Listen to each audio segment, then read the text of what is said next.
Round table Marathi आणि भीमाच्या लेखण्या आयोजित आजचा टॉक समाज, राजकारण आणि बुद्ध जो उद्याच्या बुद्ध पौर्णिमेनिमित्त आयोजित केलेलं आहे. हे जे आयोजन केलं आणि या आयोजनासाठी त्यांनी मला जे संधी दिली टॉकसाठी, तर सर्वप्रथम मी त्यांचा आभारी आहे. आणि जे सर्व आता आहे आपलं मित्रपरिवार, चळवळीतले सहकारी जे सध्या ऐकतात, जे नंतर ऐकतील, त्या सर्वांचाही आभारी. जय भीम. आणि हे कार्यक्रम सुरू होण्याच्या अगोदरच बुद्ध पौर्णिमेच्या सर्वांना शुभेच्छा देतो. आणि आजच्या टॉकला मी फॉर्मली सुरू करतो. तर आजच्या टॉकचा विषय होता की समाज, राजकारण आणि बुद्ध. बुद्धाला बऱ्याच पद्धतीनं, बऱ्याच वेळेस ना त्याला आध्यात्मिक पद्धतीनं त्याची मांडणी झालेली. आणि ज्यावेळेस बाबासाहेबांनी बुद्ध घेतला, तर बाबासाहेबांनी बुद्धाची मांडणी जी केली ती काही आध्यात्मिक केलेली नाही.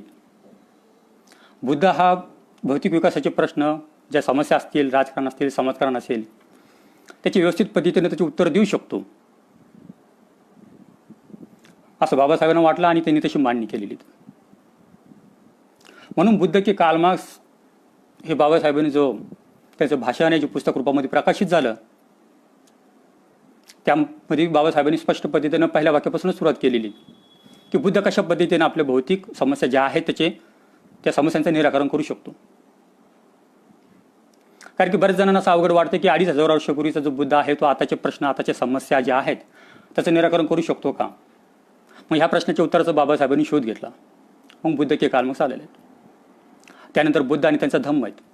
तर हे दोन जे ग्रंथ आहेत, बुद्ध आणि त्यांचा धम्म, बुद्ध के कार्ल मार्क्स, हे खूप महत्त्वाचे आहेत की ज्यामध्ये आपल्याला बुद्ध हा आपल्याला सामाजिक, आपल्या राजकीय प्रश्नाला कसा रिलेट करतो ते आपल्याला दिसतं. तर सर्वप्रथम आपण बघू की बुद्ध आणि त्यांचा धम्म ग्रंथ जो आहे त्याच्यामध्ये बाबासाहेबांनी बुद्ध आणि त्यांचा धम्मग्रंथ लिहिला का बऱ्याच लोकांचा त्याचा आक्षेप आहेत. काही गोष्टी त्याच्यामध्ये अवलौकिक स्वरूपामध्ये आलेल्या आहेत. बऱ्याच वेळेस मग त्यांना कन्फ्युजन होतं की बाबा बुद्ध तर हा वैज्ञानिक आहे. बुद्ध जर वैज्ञानिक असेल तर त्याच्यामध्ये बऱ्याचशा अशा काही गोष्टी आल्यात ज्या चमत्कारिक आहेत, जे विज्ञानाला साजेशा नाही आहेत, त्या कसोटीवर उतरत नाहीत. तर याच्यासाठी बुद्ध स्वतः उत्तर देतो त्या गोष्टीचं कलाम सुत्तामध्ये, की जी गोष्ट समजा धर्मग्रंथामध्ये लिहिली, समाज मानतो म्हणून, की बहुसंख्यक लोक त्या गोष्टीवर विश्वास ठेवतात म्हणून त्या गोष्टीवर विश्वास ठेवू नका. तर आपल्या बुद्धीला, आपल्या कसोटीला ती गोष्ट जर पटत असेल तर ती स्वीकारा. बाबासाहेबांनी जी मांडणी केलेली ती अशी की धम्म जो आहे हा माणसासाठी, माणूस धम्मासाठी नाही. म्हणजे आपल्याला कोणत्याही गोष्टी समजे धार्मिक ग्रंथामध्ये काहीही लिहिलं म्हणून आपल्याला सरेंडर करायची गरज नाही आहे. ते आपण आपल्या विज्ञाननिष्ठ पद्धतीनं आपण त्याला आपल्या स्वीकारू शकतो, त्याला क्रिटिसाइज करू शकतो. काय योग्य असू शकतं, काय नाही ते आपण सांगू शकतो. आणि बुद्ध स्वतःही सांगतो की जर काळाच्या ओघामध्ये एखादी गोष्ट तुम्हाला योग्य वाटत नसेल, पटत नसेल, स्वीकारू नका. बुद्ध सांगतो त्याचा जो धम्म आहे, त्याचा जो गाभा आहे तो मानवाच्या दुःखाच्या केंद्र संबंधित आहे. मानवीय दुःख म्हणजे सामाजिक स्वरूपाचे असतील, की ते राजकीय स्वरूपाचे असतील, किंवा आपले व्यक्तिगत असतील. तर बुद्ध त्या पटलावर त्याची मांडणी करतो.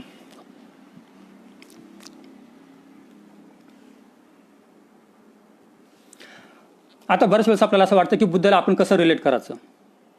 मग रिलेट करायचं गरज नाही, कारण की बाबासाहेबांनी त्यावेळेस म्हणजे त्यांचं असं प्रतिपादन होतं की बुद्धाचा जो गृहत्याग होता, म्हणजे जिथून सुरुवात झाली गौतमाची, की त्याच्या पुढच्या प्रवासाला सामाजिक विज्ञानाच्या, ती अशी होती की बुद्धाने हा गृहत्याग केलेला आहे. बाबासाहेब सांगतो की बुद्धानं जेव्हा गृहत्याग केला तर एक त्याचा राजकीय निर्णय होता. म्हणजे बुद्ध आपल्या कुठून रिलेट करतो, इथून रिलेट करतो, कारण की त्याचा पहिला निर्णय त्याच्या आयुष्याचा जिथं तो समाजाशी संबंधित आला तो होता की त्याचा राजकीय निर्णय घेणं. बऱ्याचशा धार्मिक ग्रंथामध्ये अशी मांडणी केली गेलेली आहेत की सगळे म्हणजे त्याची गौतमाची जी पत्नी ती झोपलेली, ती मुलगा झोपलेला होता आणि अर्ध्या रात्री गौतम हा निघून आला त्या ठिकाणी, कारण की त्याला खूप साऱ्या अशा समस्या जाणवल्यात. परंतु हे कारण पूर्ण नाही आहेत. बाबासाहेब त्याचं राजकीय जीवन उलगडून दाखवतात गौतमाचं. तो एक राजसदस्य होता. म्हणजे राजकारणामध्ये काय चाललं, काय नाही चाललं, ह्या सगळ्या गोष्टी ज्या आहेत, जे प्रश्न ज्या आहेत, समस्या आहेत, त्या गौतमाला माहिती होतात. आणि जेव्हा त्या रोहिणी नदीच्या प्रश्नावरून जेव्हा वाद निर्माण झाला, ते वादाचं रूपांतर शेवटी युद्धामध्ये याला निर्माण झालं आणि बुद्धाला ती गोष्ट खटकली. म्हणजे गौतमालाच, तोपर्यंत बुद्ध बनलेलाही नव्हतं. मग गौतमाला असं वाटलं की याचा काहीतरी आपण तोडगा काढायला पाहिजे. नदी आहे ती नैसर्गिक, पाणी ते नैसर्गिक, हे नैसर्गिक रिसोर्सेस आहेत. आणि ह्या नॅचरल रिसोर्सवरती कोणताही एक वर्ग, कोणतेही एक राज्य क्लेम करू शकत नाही. जे नॅचरल रिसोर्सेस आहेत ते सगळेजण वापरू शकतात. नॅचरल रिसोर्सचा जो अख्खा जो अधिकार असेल तो सगळ्यांचा सारखा असायला पाहिजे. आपण आजही बघतो की बरेचसे जे काही आदिवासी लोक असतील, त्यांचे वस्त्या असतील, त्यांचे जंगल असतील, जेल जमीन, हे सगळं आपण आपल्या राज्यसंस्थेने उद्ध्वस्त केलेले आहेत. त्यांचा त्याच्यावरचा जो नैसर्गिक अधिकार आहे तो आपण मान्य केलेला नाही आपल्या राज्यसंस्थेनं. भांडवलदार असतील, त्यांच्या मध्यस्थाने सगळ्या गोष्टी म्हणजे त्यांना या प्रकारचं लुटीचंच काम केलेलं आहे.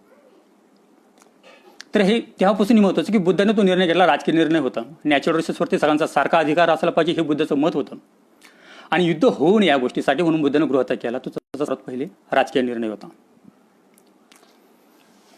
आता बरेच लोक आपण बघतो की भाषणामध्ये अशी सुरुवात करतात की जगाला, अखिल भारताला किंवा अखिल मानवतेला शांतीचा संदेश देणारे गौतम बुद्ध. हे वाक्य जास्त खटकणार आहेत की शांतीचा संदेश देणारे गौतम बुद्ध. शांती म्हणजे पीस है ना, सायलेन्स नाही आहे, पीस. शांती म्हणजे पीस या अर्थानं आपण घेऊ. तर बुद्ध जेव्हा शांतीचा संदेश देतो तर ॲक्च्युली शांती हे बाय प्रॉडक्ट आहे. शांती ही अशी सहज निर्माण झालेली नसते, प्रस्थापित झालेली नसते. त्याच्यासाठी एक संघर्ष असतो. शांती ही रिझल्ट आहे, पण ॲक्शन काय आहे तर संघर्ष आहे. मग जोपर्यंत आपण सामाजिक राजकीय संघर्ष निर्माण करत नाही तोपर्यंत शांती जी आहे ती उत्पन्न होते, प्रस्थापित होत नाही. शांतीची प्री कंडिशनच संघर्ष आहे. बुद्धाने शांतीचा संदेश दिला म्हणजे ते झालं, ते डेस्टिनेशन झालं शांती. पण त्याही अगोदर बुद्धांनी संघर्ष करायचं सांगितलेलं आहे ना. मग बुद्धाला आपण शांतीचा संदेश देणार असं म्हणण्यापेक्षा जर बुद्धाला आपण जर असं म्हटलं की सामाजिक विषमतेला आव्हान देणार तथागत बुद्ध यांना त्रिवार अभिवादन करून मी आजच्या कार्यक्रमाला अमुक अमुक प्रकारे सुरुवात करतो असं जर म्हटलं तर जास्त अपिलिंग आहे. बुद्धाला जोपर्यंत आपण एज्युटेशन मुवमेंट सोबत जोडत नाही तोपर्यंत बुद्ध आपला होणार नाही. बुद्धामध्ये आपल्यामध्ये अंतर वाढत जाईल जोपर्यंत बुद्धाला आपण आपल्या आध्यात्मिक पद्धतीनं बघू. बुद्धाला जितकं रिलेट करायचं आहे ना तितकं रिलेट करत आला चळवळीसोबत, त्याच्या एज्युकेशनसोबत. बुद्ध जर तुम्हाला एज्युकेट करत नसेल, अस्वस्थ करत नसेल तर समजून घ्या की बुद्धामध्ये आपल्यामध्ये खूप सारा अंतर पडलेले आहेत. आपण त्याला समजू शकलेलो नाही. ज्यावेळेस बुद्ध हा गौतमाचं आयुष्य जगत होता एक सामान्य राजकीय परिवारामध्ये, एक राजकीय सदस्य म्हणून, त्यावेळेस सगळ्यात अगोदर अस्वस्थ झाला, अनकम्फर्टेबल फील केलं की त्याला हे नाही मानवलं या गोष्टी की नको, या गोष्टी आपल्या बुद्धीला पटत नाही. एक माणूस म्हणून, एक राज्य सदस्य म्हणून, एक राजकीय सदस्य म्हणून त्याला सगळ्या गोष्टी म्हणजे पटणाऱ्या नव्हत्या. अनकम्फर्टेबल फील केलं, झालं, अस्वस्थ होता, म्हणजे एजिटेट झाला तो. सगळ्यात पहिले तो व्यक्तिगत पातळीवरती स्वतःला एजिटेट त्यानं करून घेतलं. म्हणून गौतमाचा प्रवास हा बुद्धपर्यंत येऊन पोहोचला. आणि मग ज्यावेळेस तो बुद्ध बनल्याच्या नंतर तो शांत बसला का? नाही. असं म्हणतात की त्याला ज्ञानप्राप्ती झाली. ज्ञानप्राप्ती झाल्याच्या नंतर उरलेल्या नदीकाठी त्यानं 6 आठवडे फक्त चिंतन मनन विचार केला की नंतर मला पुढं काय करायचं. ज्ञानप्राप्ती झाली म्हणजे नेमकं काय झालं, असं अवलौकिक काहीतरी घडलं का? तर नाही. लहानपणापासून त्याला जे काही प्रश्न पडलेले होते, एक राजकीय सदस्य म्हणून एक सामाजिक प्रश्न त्याच्यासमोर नेहमी फिरत असतील, आपल्या समोर फिरतात लहानपणापासून. एक आपल्याकडे उत्सुकता असते, जिज्ञासा असते की हे प्रश्नाचं उत्तर मी कसं देऊ, हे घडलं तर का घडलं, घडलं तर कसं नाही घडलं, सगळं आपण चालू असतो. बऱ्याच वेळेस आपल्या प्रश्नाची उत्तरं मिळतही नाही. गौतमाने या प्रश्नाची उत्तर देण्याचा म्हणजे उत्तर सोडवण्याचा प्रयत्न केलेला आहे. तर त्याच्या सामाजिक जाणीवेतून, त्याच्या अनुभवातून जे काही प्रश्न निर्माण झाले ते सोडवण्याचा त्यानं प्रयत्न केला. त्याला अगोदर जशी एक प्रथा होती, एक परंपरा होती की खूप साऱ्या श्रमण परंपरा त्याही काळामध्ये होतात. जसं नमूद केलेलं नोंद आहे की जवळपास बुद्धाच्या समांतर काळामध्ये 62-63 प्रकारचे काहीतरी वेगवेगळे आयडिओलॉजीज होतात. बुद्धांनी सगळ्या गोष्टी टेस्ट केल्यात, स्वतःचा अनुभव घेतला की खरंच ह्या ज्या प्रश्नातून, ह्या ज्या पद्धतीनं आपण जर गेलो यांच्या अनुभवातून, तर ह्या प्रश्नाची उत्तरं मिळतील का, जे प्रश्न आपल्याला स्वतःत. त्यांनी बघितलेत वेगवेगळ्या धार्मिक परंपरा असतील, श्रमणांच्या परंपरा असतील, त्यांनी अनुभवल्यात. आणि तो निष्कर्षावरती येऊन पोहोचला की ह्या कोणत्याही गोष्टी माझ्या प्रश्नाची उत्तरं देऊ शकत नाहीत. कारण की बऱ्याचशा ज्या काही परंपरा होत्या त्या काळातल्या त्या बऱ्याचशा ईश्वर केंद्रित होतात. त्यावेळेस धर्म म्हणून अशी काही विशिष्ट स्थापना झालेली नव्हती कोणत्याही संस्थेची, त्यामुळे आपण बघू शकत नाही. मग बुद्धाला असं वाटलं की बाकीचे जेवढे परंपरा प्रथा आहेत ते सगळ्या यूज करून बघितल्या, अनुभव करून बघितल्या, ते त्याच्या विवेकाला पटल्या नाहीत. म्हणून त्यांना असं विचार केला की आपण काहीतरी वेगळा प्रवाहाच्या विरोधात जाऊन विचार करू. मग त्या काळातली जी परंपरा होती, जी प्रथा होती ती अशीच होती की लोक ईश्वरावरती विश्वास ठेवायचे ना, चमत्कारावरती विश्वास ठेवायचे, नशिबावरती विश्वास ठेवायचे, सगळ्या गोष्टी झाल्या. बुद्धांना प्रवाहाच्या विरुद्ध म्हणजे अनित्यवाद, म्हणजे सगळ्या गोष्टी ज्या आहेत त्या काही चिरकाल टिकणाऱ्या नाही. ते याच्यामध्ये स्वभाव म्हणजे निसर्गाचा स्वभाव हा परिवर्तनीय आहे. मी आज आहे उद्या नसणार आहे. ते समाजाच्या स्वरूपाच्या बाबतीत आहेत. व्यक्ती बदलतो म्हणजे समाजही बदलू शकतो. आपण परिवर्तनाला समर्पित आहेत, उत्क्रांत होत राहू. ही गोष्ट बुद्धाला अधोरेखित झाली. त्यानं प्रवाहाच्या विरुद्ध विचार केला की अनित्य तत्व त्याने मांडलं. त्याच्यानंतर त्यांनी ईश्वर केंद्रित जे काही विचार होते ते सगळे त्याने नाकारलेत. आत्मा होता त्या गोष्टी त्यांनी नाकारल्यात. आणि त्याचा जो विचाराचा गाभा होता, जो केंद्र होता, जो गर्भ होता, तो मानव केंद्रित करून टाकला की त्याने मानवाच्या समस्या ज्या असतील, जे दुःख असतील त्याच्यावरती बोलायला केलं. दुःख म्हणजे शारीरिक व्याधी नाही, तर दुःख म्हणजे ते मानसिक दुःख असेल, सामाजिक असेल, ते राजकीय असेल, ह्या गोष्टीवर त्यांनी स्वतःचं लक्ष केंद्रित केलं. मग हे बुद्धाचं तत्वज्ञान होतं. जी बोधी प्राप्त झाली ती ही झाली की वेगवेगळ्या सामाजिक राजकीय प्रश्नाची उत्तर त्यानं स्वतःला मिळवून घेतली, त्याला व्यवस्थित त्यानं सिस्टमॅटिक पद्धतीने रचना केली आणि त्या रचित प्रश्न म्हणजे त्या आयडिओलॉजीला त्यानं प्रसिद्ध करायचं काम केलं. 6 आठवडे उरवल्या नदीकाठी बुद्धांनी फक्त हाच विचार केला की त्यानं कशा पद्धतीनं समाजामध्ये त्या प्रसार आणि प्रचार करायचा त्या गोष्टीचा, विचाराचा. त्याला एका सिस्टीमची गरज होती, एक मेथॉडॉलॉजीची गरज होती. अगोदरच्या पूर्वीच्या काळामध्ये असंच होतं की एक पॉलिटिकल कॉन्स्टिट्यूशन असायचं, म्हणजे मग तिथं ती कायदा असणार आहे, राजकीय कायदा, आणि राजकीय कायद्यानुसार प्रजा वागायची. नेमकं आपल्याला प्रजेला असं स्वतःचा अधिकार नव्हता की आपण काय ठरवलं पाहिजे, म्हणजे कशाला काय चांगलं म्हणावं, कशाला काय वाईट म्हणावं, हा जो पॅरामीटर जो असतो तो पॅरामीटर समाजाकडे नव्हता. आणि जी प्रजा होती त्याला इन्फ्लुएन्स करू शकत नव्हती पॉलिटिकल कॉन्स्टिट्यूशनला. म्हणजे इलिट क्लास जो असणार आहे, कॅबिनेट मिनिस्टर त्या काळातले राज्य सदस्य जे असणार आहेत, मग तेच काय करायचे, ह्या गोष्टीवरती विचार करायचे की कॉन्स्टिट्यूशन कसं असलं पाहिजे, प्रजेला कसा वापरला पाहिजे, आपली आयडिओलॉजी काय असायला पाहिजे, सगळं ठरलं जायचं. म्हणजे एक प्रकारचं लोकशाही नावाची गोष्ट नव्हती. ह्याही गोष्टीला जर प्रत्युत्तर द्यायचं असेल तर बुद्धांनी त्या गोष्टीचा विचार केला की कसं आपण याला इन्फ्लुएन्स करू शकतो या पॉलिटिकल सिस्टीमला, या पॉलिटिकल कॉन्स्टिट्यूशन सिस्टीमला, इलिट क्लासला. म्हणून बुद्धांनी काय केलं की त्याच्या विचाराचा जो प्रचार आहे तो सर्वसामान्यांमध्ये करायचं त्यानं ठरवलं सुरुवातीला. बुद्धांनी काय केलं, त्याची संघाची स्थापना केली. अगोदर तो स्वतः म्हणजे एज्युटेट झाला, अस्वस्थ झाला म्हणून तो बुद्धापर्यंत येऊन पोहोचला. आता तो स्वतः झाला, आता त्याला इतर लोकांना एज्युटेट करायचं होतं, इतर लोकांना मुवमेंटमध्ये आणायचं होतं. म्हणून बुद्धांनी केलेली भिक्षू संघाची स्थापना केलेली. भिक्षू संघाची स्थापना हा पण एक राजकीय निर्णय होता, सामाजिक आणि राजकीय दोन्ही पण. ज्याप्रमाणे एखाद्या राजाचं सैन्य असायचं समाजावरती नियंत्रण ठेवण्यासाठी, त्याचे राजकीय निर्णय लादण्यासाठी, तर त्या सैन्यासाठी म्हणजे बुद्धांनी पण स्वतःचे एक पॉलिटिकल नाही म्हणतात ना, पण एक ऑर्डर तयार केली भिक्षू संघाची. आणि त्या माध्यमातून समाजाच्या विविध स्तरापर्यंत त्यानं पोहोचण्याचा प्रयत्न केला.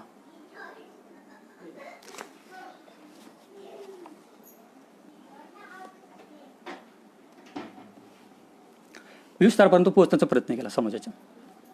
भिक्षू तो स्वतः एज्युकेटेड झाल्यानंतर त्यांनी भिक्षू वर्ग तयार केलेले आहेत, मुवमेंट सुरू झालेली. बुद्धाचा धर्म हा काही धर्म नाही आहे, म्हणजे ज्या रोडाचा अध्ययन आपण बघतो इतर धर्म जे आहेत म्हणजे हिंदू, ख्रिश्चन, मुस्लिम, त्या पद्धतीनं हा धर्म नाही आहे. हे फक्त आयडिओलॉजी आहेत मानवी दुःखाचे प्रश्न सोडवण्यासाठी. मग बुद्धांनी जेव्हा भिक्षू संघ स्थापन केला, ते एक डेमोक्रेटिक प्लॅटफॉर्म होता.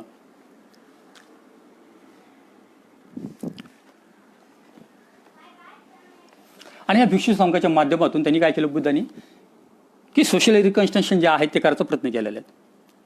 म्हणजे जे सामाजिक विषमता असेल त्याला आव्हान देण्याचा प्रयत्न केलेला आहे. त्या काळी ती सामाजिक विषमता जी आहे ती बऱ्याच पद्धतीनं निर्माण झालेली होती, स्थायिक झालेली होती. ब्राह्मणवादी एलिमेंट्स त्याही काळामध्ये होतेच. तर जशी एक संज्ञा असायची की ब्राह्मण लोक स्वतःला वंशश्रेष्ठत्व मिळवायचे, आणि ते वंशश्रेष्ठत्व जे असायचं त्यांचं त्यांनी बाकीच्याला ते अपील करायचे की बाबा तुम्ही बाकीचे लोक जे आहेत ते ब्राह्मण बनू शकत नाहीत. ही वांशिक विषमता होती. ह्या वांशिक विषमतेलाही बुद्धाने बऱ्याच वेळेस उत्तर दिलेले आहेत.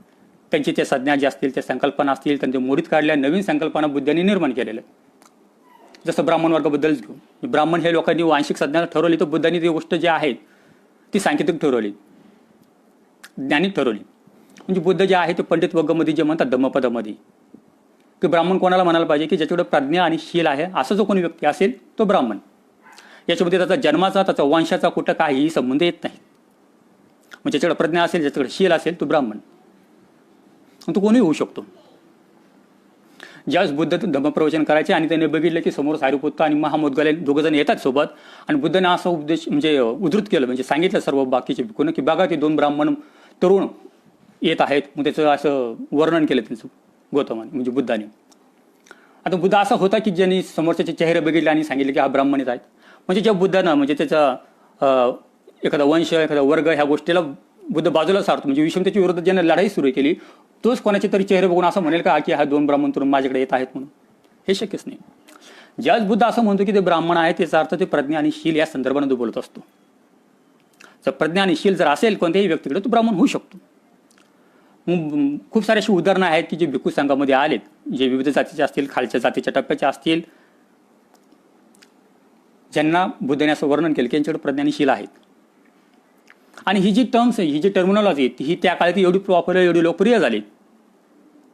ब्राह्मणाची म्हणजे प्रज्ञाशील असलेला व्यक्ती ब्राह्मण आहे, ही इतकी पॉप्युलर झालीत की ब्राह्मणाला सुद्धा ह्या गोष्टीला आव्हान द्यावं लागलं की त्यालाही स्वतःला ब्राह्मण म्हणून घेण्यासाठी बौद्ध धर्मामध्ये यावं लागलं. त्यालाही स्वतःचे प्रज्ञानशील ह्या कसोटीवरती, निकषावरती उतरावं लागलं. हा संघर्ष तिथून सुरू झाला. म्हणजे सगळ्यात पहिले जर इनसिक्युअर जर कोणी केला असेल ब्राह्मणाला, तो बुद्धांनी केलेले त्या टर्मिनल म्हणजे सुरुवातच होती तिथून पुढं. आता मुख्य मुद्द्यावर येऊ आपण की बाबासाहेबाला बुद्ध कशा पद्धतीने अपेक्षित होते. बाबासाहेबांनी ज्यावेळेस बुद्ध के कालमग से लिहिलेले त्याच्या दुसऱ्याच पानावरती बाबासाहेबांनी काय केलं की बुद्धाबद्दलचा जो सार संक्षिप्त दिलेला आहे त्याच्यामध्ये 25 पॉईंट्स बुद्ध म्हणजे बाबासाहेबांनी दिलेले की कशा पद्धतीने आपण या धर्माला बघितलं पाहिजे. की काय जे 25 पॉईंट्स बाबासाहेबांनी दिले ते सगळं आपले भौतिक प्रश्न सोडवण्यासाठीचे, सामाजिक आणि राजकीय दुःख निवारण्यासाठी. त्याच्यामध्ये कुठेही असं काही आध्यात्मिक प्रश्न नाही आहेत की ज्या दृष्टिकोनातून आपण बुद्धाला बघावं म्हणून. म्हणजे बुद्धाला इतकं रिलेट करण्याचा प्रयत्न केला त्यांनी की त्यानं ते 25 मुद्दे दिलेत. आपण ते 25 पॉईंट जर आपण लक्षात जर घेतले तर मग आपल्या लक्षात येईल की नेमकं बुद्ध आपल्याला कशा पद्धतीनं बघायचं आहे. एका ठिकाणी बाबासाहेब ज्यावेळेस मला वाटतं ऑल इंडिया रेडिओला त्यांनी ते इंटरव्ह्यू दिलात आणि त्यांनी सांगितलं की बुद्धाला ते कशा पद्धतीने बघतात बुद्धिझमला. तो बाबासाहेब म्हणतात की फ्रेंच रिव्होल्युशन जे आहेत ती माझी प्रेरणा नाही. माझी प्रेरणा जी आहे तो बौद्ध धर्म आहे, ती बौद्ध क्रांती आहे. का आहेत? कारण की स्वातंत्र्य, समता, बंधुता आणि न्याय ह्या सगळ्या गोष्टी मी बुद्धाकडे बघतो. बाबासाहेबचं म्हणणं होतं की स्वातंत्र्य, समता, न्याय, बंधुता जे आहे तो बौद्ध धर्माचा, बुद्ध विचाराचा तो गाभा आहे, अर्क आहे. आता ह्या दृष्टिकोन कसं बघा तो म्हणजे बुद्धाच्या आध्यात्मिकपेक्षा ह्या गोष्टी महत्त्वाच्या आहेत. आपली जी मोक्ष प्राप्ती आहे त्याच्यापेक्षाही महत्त्वाचं आहे की आपलं सामाजिक स्वातंत्र्य, आपलं सामाजिक अस्तित्व. मग बुद्धाला जर आपण स्वातंत्र्य, समता, बंधुता, न्याय ह्या प्रक्रियेतून ह्या प्रेरणेतून जर बघत असेल ती ही रिव्होल्युशन प्रोसेस आहे, ही राज्यक्रांतीची प्रक्रिया आहे. फक्त अध्यात्म नाही आहे, ही राज्यक्रांतीची प्रक्रिया आहे. आणि ह्या राज्यक्रांतीच्या प्रक्रियेला बुद्धाला म्हणजे बाबासाहेबांनी सुरुवात करतात. एक प्रकारे असंही समजा की ज्यावेळेस बाबासाहेबांनी संविधान लिहिलं त्याच्यामध्ये स्वातंत्र्य, समता, न्याय, बंधुता हे जे काही बाबासाहेब ज्या गोष्टीचं प्रतिपादन करतात त्या सगळ्या गोष्टी संविधानामध्ये आहेतच. पण एक शंका होती बाबासाहेब की कदाचित होऊ शकतं की जो ऑपरेसर आहे, जो शोषक आहे, तो साहेब गैरवापर घेऊ शकतो या संविधानाचा, या संविधानिक शक्तीचा, ज्यावेळेस तो तिथपर्यंत पोहोचला सत्तेपर्यंत. पण अशी जर कंडिशन निर्माण झाली, अशी परिस्थिती जर निर्माण झाली की शोषकांनी त्याची पूर्ण शक्ती वापरली, ह्या डेमोक्रेटिक प्लॅटफॉर्म जो निर्माण झालेला संसदीय लोकशाही जर बुडीत निघाली तर काय होऊ शकतं. तर आपला जो संघर्ष आहे स्वातंत्र्य, समता, बंधुता, न्याय तो कायम राहायला पाहिजे. कारण की जो शोषक आहे तो प्रामाणिक नाही आहे, तो ह्या गोष्टीला स्वीकारत नाही आहे. मग ह्या गोष्टी जर स्वीकारत नसेल तर ह्या गोष्टीला कधीही भविष्यामध्ये आव्हान निर्माण होऊ शकतं, ही शक्यता होतीच. म्हणून बाबासाहेब वाटलं की जर येणाऱ्या काळामध्ये असं जर होऊ शकलं की संविधानाला जर आव्हान निर्माण जर झालं आणि आपलं स्वातंत्र्य, समता, बंधुता, न्याय जे आहेत हे जर धोक्यामध्ये जर आलं तर ही जी प्रेरणा आहे ही जर लोकसमूहामध्ये जर कायम ठेवायची असेल तर त्याला काय करता येईल. मग त्याच्यासाठी आपल्याला त्यांनी काय केलं, मास कन्व्हर्जन केलं बुद्धिझममध्ये. आणि ज्यावेळेस आपल्याला बौद्ध धर्म दिला तर त्याचा गाभा स्वातंत्र्य, समता, बंधुता, न्याय आहे हेही सांगितलं. का सांगितलं? कारण की ह्या स्त्रीच्या आधारावरती फ्रान्समध्ये राज्यक्रांती घडलेली. जर ह्या स्वातंत्र्य, समता, बंधुता, न्याय तत्वावर जर राज्यक्रांती घडू शकते तर भारतामध्ये ही राज्यक्रांती घडू शकते. आणि ही जी क्रांतीची शक्यता ही जर कायम ठेवायची असेल तर बौद्ध धर्म आपल्याला त्यांनी दिलेले आहेत. आणि बुद्धाची जी मांडणी केलेली त्यांनी त्याच स्वरूपामधून केलेली, अगदी भौतिकवादी. जसं आपण बघतो की मुस्लिम धर्म जर असेल तर ते लोक ज्यावेळेस असं वाटतं त्यांना की आपल्या धर्मावरती घाला झाला म्हणजे हल्ला झाला, कुठेतरी इंडियाचे जे तत्व आहे त्याच्या पायदळ तुडवले गेलेले, आक्रमण झालं तर ते जिहाद लढतात त्याच्यासाठी, धार्मिक युद्ध. तसं ख्रिश्चनांचं आहे, त्यांनी ज्यावेळेस असं वाटलं की आपल्या धर्माच्या मुख्य गाव्यावरती आता हल्ला झाला, ते धोक्यामध्ये आलेले ते तत्व, तर ते लोक सुद्धा क्रुसेड लढतात म्हणजे धार्मिक युद्ध त्यांचं. मुस्लिमाकडे बी धार्मिक युद्ध आहे, ख्रिश्चनाकडे बी धार्मिक युद्ध आहे. मग जर बौद्ध जर असेल तर त्यांच्याकडे धार्मिक युद्ध आहे का? मग धार्मिक युद्ध जर असेल तर ते कशा स्वरूपाचं असेल, म्हणजे कशाच्या आधारावरती असेल, तर हे स्वातंत्र्य, समता, न्याय, बंधुता. ज्यावेळेस शोषक ह्या संविधानाचा, ह्या पार्लमेंटरी सिस्टीमचा गैरवापर करेल, तशी शक्यता जर निर्माण जर झाली तर राज्यक्रांतीची जी काही शक्यता आहे ती शक्यता कायम राहावी याच्यासाठी त्यांनी बौद्ध धर्म दिला. आणि तो बौद्धाचा जो गाभा आहे, जो गर्भ आहे, जो अर्क आहे, तो त्यांनी स्वातंत्र्य, समता, बंधुता, न्याय दिलेला आहे. भविष्यात जर आपल्यावरती घाला जर झाला, जे कोणी बौद्ध त्यांना कळायला पाहिजे की ह्याच गर्भावरती, ह्याच जो आहे, हे गर्भ जो आहे हा महत्त्वाचा आहे, याच्यासाठी आपल्याला भांडायचं आहे. म्हणजे जेव्हा स्वातंत्र्य समता न्यायबंध सगळं धोक्यामध्ये येईल की समजून घ्या तुमचा धोक्यामध्ये आलेले आहेत, त्यावेळेस आपण संघटित पद्धतीनं ह्या गोष्टीच्या विरोधात लढलो पाहिजे. जरी आपल्याला युनिव्हर्सिटी असतील, शालेय शिक्षण सिस्टीम जे काही असणार आहे त्याच्यामध्ये आपल्याला गोष्टी शिकवल्या जाणार नाहीत, कारण की ऑपरेसरच्या सिस्टीम म्हणजे हातामध्ये त्या सगळ्या गोष्टी आहेत. तो त्याचा गैरवापरच करणार आहे. त्याच्या शालेय संस्थांमधून असेल किंवा ज्या काही त्याच्या कंट्रोलिंग की पॉवर आहे त्याच्यातून तो गैरवापर करणार आहे. आणि तसं जर करत असेल तर आपल्याला एका शक्यतेची गरज आहे की जिथं क्रांती परत निर्माण होऊ शकते. तर ती क्रांती बाबासाहेब बौद्ध धर्मामधून बघतात. आणि याचा अजूनही त्याला बाबासाहेब इंट्रोड्यूस करतात की म्हणजे भारताचा जो इतिहास आहे तो ब्राह्मण आणि बौद्ध यांचा सांस्कृतिक इतिहास आहे. क्रांती प्रतिक्रांती म्हणजे आपल्याला अजून बाबासाहेब या गोष्टीला रिलेट करतात की धर्माच्या माध्यमातून की तुम्हाला तुमचा लाड अजून किती सोपा करून द्यायचा आहे.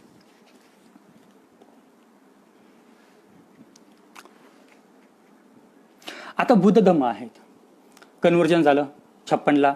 बरेचसे लोक प्रश्न विचारतात की धर्मांतराचा आपल्याला काही फायदा झालाय का. हा प्रश्न रास्त आहे.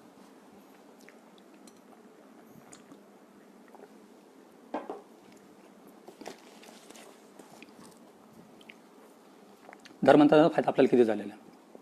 खरंच हा जो काही इतिहास आहे, धार्मिक इतिहास, तो आपल्याला कुठेतरी कामाला येतच असतो का, रिलेट होतो का आपल्याला सर्वांना. तर त्याचं उत्तर सकारात्मक आहे. बाबासाहेबांनी जे काही पाऊल उचलले ते खूप म्हणजे पुढचा विचार करून उचललेले आहेत, दूरदृष्टीचा, ती व्हिजन सुद्धा. धर्माचा आपल्याला फायदा झाला का, आपण बौद्ध बनण्याचा काही फायदा झाला का, तर झाला, निश्चितच झाला. Equal status. जोपर्यंत आपण स्वतःला दलित म्हणून घेत असतो तोपर्यंत आपण हिंदू धर्माचा एक शेवटचा भाग असतो. दलित ही काही अशी इंडिपेंडंट आयडेंटिटी नाही, म्हणजे स्वतंत्र अस्तित्व नाहीच. दलित म्हणजे आपण त्याला हिंदू धर्माच्या एकदम अशा खालच्या निकषावरती बघत असतो की एक सर्वात खालची पायरी. दलिताचे जे हक्क आणि अधिकार, त्याचे जे सामाजिक स्टेटस आहे, ते सोशल स्टेटस जे आहेत ते धर्माच्या आधारावरती आहे, ते नाकारलेले आहेत आणि ते निगेटिव्ह स्टेटस आहेत. जोपर्यंत तुम्ही दलित म्हणून राहाल तोपर्यंत बंडाची कोणतीही शक्यता निर्माण झालेली नसते. बंडाची शक्यता निर्माण व्हायची असेल तर सगळ्यात पहिले आपल्याला काय कराल, आपला जो मास्टर आहे त्या मास्टरच्या विरोधात बंड करावं लागेल. तो मास्टर कोण, सोशल मास्टर, तो ब्राह्मण आहे, ब्राह्मणवाद आहे. याला उलगडून फेकावं लागेल, म्हणजे याला फेकून द्यायला लागेल. म्हणतात ना की शोषक आणि शोषिताचा धर्म हा एक नसतो, ते वेगवेगळे असायला पाहिजे. जोपर्यंत तुम्ही त्याच्याच पायाखाली तोपर्यंत आपण त्याला उचलून फेकू शकत नाही, ते बंड होऊ शकत नाही. की त्याच्या पहिले सगळ्यात पहिले आपल्याला त्याच्या पायाखालून बाजूला व्हायचं, तर तिथं बंडाची शक्यता निर्माण होती. आता बघा आपण की 56ला बाबासाहेबांनी धर्मांतर घडून आणलं आणि बाबासाहेब निर्माण झालं, महापरिनिर्वाण झाले. त्याच्यानंतरची गोष्ट 70च्या दशकामध्ये परत अन्य अत्याचार प्रक्रिया खूप वाढल्यात. बाहेर नाही, जिथं फुले आंबेडकर होते त्याच राज्यामध्ये अन्य अत्याचार वाढलेत. आणि त्यावेळेस दलित पॅंथरसारखा आपण आगबडम जो आहे आगडो होतो बघतोय की कशा पद्धतीने त्या गोष्टी त्यांनी रेजिस्ट केलेल्या आहेत. मग दलित पॅंथरचा जो विद्रोह होता तो आपण बघितलाय महाराष्ट्रामध्ये 70च्या दशकामध्ये, की जेव्हा पूर्ण सिस्टीम तुमच्या विरोधात गेलेले असते, तुम्ही इन्सिक्युअर असतात, पण अशा वेळेसही त्यांनी आशा सोडली नसते, त्यावेळेस ते संघर्ष करतात. तर मग हा संघर्ष का निर्माण झाला, मग याची पार्श्वभूमी आपण बघतो तीच बघायला पाहिजे की कन्व्हर्जन केलं. महाराष्ट्रामध्ये खूप साऱ्या लोकांनी ते धर्मांतर करून घेतलं, म्हणजे स्वतः बौद्ध धर्मांतर करून घेतलं. आणि यांच्यामध्ये काय झालं की एक बंडाची जी तीव्रता ती निर्माण झाली. ही बंडाची तीव्रता जी आहे ती बाकीच्या राज्यामध्ये नाही. आजही आपण बघतो की खूप साऱ्या राज्यामध्ये अन्य अत्याचार होत आहेत दलितावरती, पण तरी सुद्धा तिथं जे बंड व्हायला पाहिजे ते होत नाही. ते का होत नाही, त्याचं कारण आहे मानसिक गुलामगिरी. महाराष्ट्रामध्ये 56ला धर्मांतर झालं आणि 70च्या काळात आपण बंड केलं, म्हणजे सगळी सिस्टीम आपल्या विरोधात होती. पोलीस यंत्रणा असेल, न्यायव्यवस्था असेल, मीडिया असेल, राजकीय यंत्रणा असेल, सगळं. पण तरी सुद्धा आपण बंड केलं. त्यावेळेस आपण परवानगी केली कोणत्या गोष्टीची की आपलं पाठीमागं काय शिल्लक राहील, का नाही राहणार. तर ही जी तीव्रता आहे बंडाची ती कुठं निर्माण झाली, ह्या कन्व्हर्जनमधून आली. का झालं, कारण की आपण एका सांस्कृतिक इतिहासाला जोडून घेतलं. मग बाबासाहेब म्हणतात ना नेहमी की भारताचा जो इतिहास आहे तो ब्राह्मण विरुद्ध बौद्ध सांस्कृतिक इतिहास आहे. मग बौद्धांचा जो काही आपला सांस्कृतिक इतिहास आहे, जे काही आपले सम्राट अशोक झालेले असतील ना, राजा हर्षवर्धन सारखे सम्राट झाले असतील, कनिष्क सारखे झालेले असतील, तर आपण त्या इतिहासाला रिलेट करून घेतलं स्वतःला. आणि ज्यावेळेस आपण स्वतःला त्या इतिहासाशी रिलेट करून घेत असतो तो आपोआप ते बळ आपल्याला मिळतं, आत्मविश्वास आपल्यामध्ये वाढत असतो. एक सायकोलॉजिकली एखादा लहान मुलगा जर असेल आणि आपण पहिली दुसरीला आणि आपण जरा नेहमी त्याला जर असं टोचत राहतो, यार ह्या मुलाचं काही खरंच नाही, हा मुलगा असाच आहे, याचा अभ्यासामध्ये लक्षच नाही आहे, प्रत्येक वेळेस आपण त्याला डिस्करेज जर करत राहिलो तर त्याचा मानसिक विकास होत नाही, त्याचा आत्मविश्वास तो गमावलेला असतो. त्याच्यामध्ये कितीतरी क्षमता जरी असली तरी त्या क्षमतेचा त्याला विसर पडत असतो. पण ज्यावेळेस आपण एखाद्या मुलाला प्रेरणा देतो, यार नाही, तू चुकला ना, तू आता बरोबर करू शकतो, तो आज 1 ते 10 पर्यंत लिहिलं, तो उद्या 11 ते 20 पर्यंत लिहू शकतो, 21 ते 30 पर्यंत लिहू शकतो. त्याची प्रेरणा आपण जर देत राहिलो, त्याचा आत्मविश्वास जर आपण वाढवून जर ठेवलो, तर त्याची जी आत्मविश्वास वाढतो आणि त्याची जी क्षमता आहे तो म्हणजे तो काय म्हणू शकतो आपण त्याला त्याची क्षमता जी आहे तो त्याचा वापर करतो त्याचा पूर्ण क्षमतेचा. मग तसंच इथं आहे की ज्यावेळेस आपण इतिहासला रिलेट करून घेतो स्वतःला लढण्याचं बळ मिळतं, आत्मविश्वासही मिळतो. बौद्ध धर्म म्हणजे काय झालं की बऱ्याच वेळेस आपण म्हणतो की आपलं नावामध्ये पण एक क्रांती घडली ना. अगोदर आपले नाव वेगळे असायचे, धोंडू, कोंडू, शेनपर. जे ब्राह्मणाचे नाव जे असायचे ते ज्ञानवासक राहायचे. क्षत्रिय जे असतील त्यांचे नाव जे असायचे ते युद्धाला किंवा एखाद्या शौर्यतेला साजेस असं नाव राहायचं. आणि आपले जे नाव असायचे अतिशूद्रांचे ते एकदम तुच्छ कार्य, दगडूबा, शेनबा वगैरे हे सगळ्या अशा गोष्टी हे अपमानकारक नाव होते. आणि ज्यावेळेस आम्ही बौद्ध धर्म स्वीकारला तर आमच्या नावामध्ये सगळ्यात पहिले क्रांती करून आली. हे सगळे नावं आम्ही त्यागले. आता आपण बघा की आपल्या नावामध्ये आपण स्वतःचे नाव बघू शकता ते कशा पद्धतीने आपल्या नावामध्ये परिवर्तन करून आलं. मग नाव बदललं म्हणजे काय, ही पण एक क्रांतीच म्हणावं लागेल. कारण की ही आत्मविश्वास उंचवणारी गोष्ट आहे. विचार करा की एक खूप मोठा हॉल भरलेला आहे, त्या ठिकाणी 100 मुलं बसलेले आहेत कॉलेजच्या ठिकाणी. आणि अशा कॉलेजच्या ठिकाणी एखादं कवी संमेलन भरलेले आहेत. आणि कोणाचं नाव जर असं जर शेनफड वगैरे जर आपण जर उच्चारलं किंवा शेनफड कांबळे असेल, धोंडीबा असेल, तर 100 मुलांमध्ये आजच्या घडीला म्हणजे असं जर नाव कोणी जर उच्चारलं तर त्याला अपमानास्पद वाटणार नाही, कारण की बाकीची मुलं असतील त्याच्यावरती. हे नाव बदलले म्हणजे काय झालं की आपला आत्मविश्वासही दुगणे झालेला आहे. हे ते पद्धती म्हणजे नाव बदलणं म्हणजे सुद्धा एक प्रकारची क्रांती आहे की आव्हान आहे त्या लोकांना की हे नावं जे आहे हे तुम्ही ठरवणार नाही, हे आपण ठरवायचे असतात. दुसरं आपले नगर असतील, आपल्या वस्ती असतील त्याची नावं जे नावं आहेत ते बदललेले आहेत. दुसरी गोष्ट की तुमच्याकडे आता विहार तयार झाले. प्रत्येक एका बौद्ध मस्जिदी विहार आहेत. धर्मांतर झालं म्हणजे नेमकं काय झालं, त्याचा काय परिणाम झाला? त्याचा परिणाम असाही झाला की आपण आपल्या स्वतःच्या खर्चातून आपण एक असं वास्तू निर्माण करू शकतो. वास्तू निर्माण करणं म्हणजे इतकं काय म्हणजे खूप महत्त्वाचा टप्पा आहे की तो आहे महत्त्वाचा टप्पा आहे. ॲटलिस्ट तुमचे 100, 150, 200 लोक जे आहे प्रत्येक रविवारी एकत्र यायला लागलेत. बुद्ध म्हणतात ना की ज्यावेळेस त्यांनी एक उपदेश केलेला आहे की लिच्छवीच्या बाबतीत त्याने विचारलं की हे लिच्छवीला आपण कसं एखादा हरू शकतो, कधी यांचा मनोबल आपण म्हणजे ढाळू शकतो आणि आमच्यावरती हल्ला कधी करू शकतो, कधी आक्रमण कारवाई यांच्यावरती की ते हारतील. बुद्ध सांगतो की जोपर्यंत डेमोक्रॅटिक आहे लोकशाही माध्यमातून ते एकत्र येतील, सुखदुःखामध्ये एकत्र भाग घेतील, ते चर्चा करतील, तोपर्यंत त्यांना कोणी हरू शकणार नाही. मग बौद्ध धर्मांतर केल्याच्या नंतर आमच्याकडे विहार बनलेत. म्हणजे आमच्यासाठी एक माध्यम बनलं की 4 भिंतीच्या आतमध्ये आमच्या वस्तीचे जे काही 100 लोक ते एकत्र येतील. एकत्र येतील म्हणजे संघटित होतील लोकशाहीच्या माध्यमातून, एकमेकाच्या सुखदुःखामध्ये जातील. आपण बघाय तुम्ही की बाकीच्या इतर मागास जातीपेक्षा किंवा का समांतर जातीपेक्षा धर्मांतर झालेले लोक जास्त संघटित पद्धतीनं रेजिस्ट करतात. हे मागच्या 70 वर्षामध्ये बघितलं. मग कोणता मुद्दा असो, मग तो आरक्षणाचा मुद्दा असेल की जाती आणि अत्याचाराचा मुद्दा असेल की राजकारण असेल, तिथे जर ते जे वायसिंग जे वाढले ते वोकल बनलेले आहेत, ते का बनले आहेत? कारण ते संघटित झाले. ते संघटित का झाले? कारण त्याच्याकडे विहार आलेले आहेत. विहार का आलेत? कारण की त्यांनी धर्मांतर केलेत, स्वतःचं वेगळं अस्तित्व निर्माण केलं. स्वतःचं वेगळं ज्यावेळेस आपण सामाजिक अस्तित्व निर्माण करतो तर या सगळ्या गोष्टी आपल्याला मिळतात. आपलं मनोबलही वाढतं आणि या विशिष्ट पद्धतीनं आपला समाजकारण आपण राजकारण राबवू शकतो.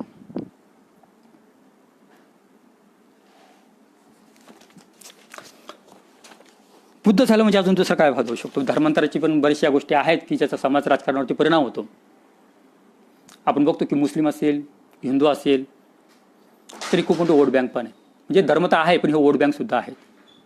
हे पॉलिटिकली निगोशिएट करतात.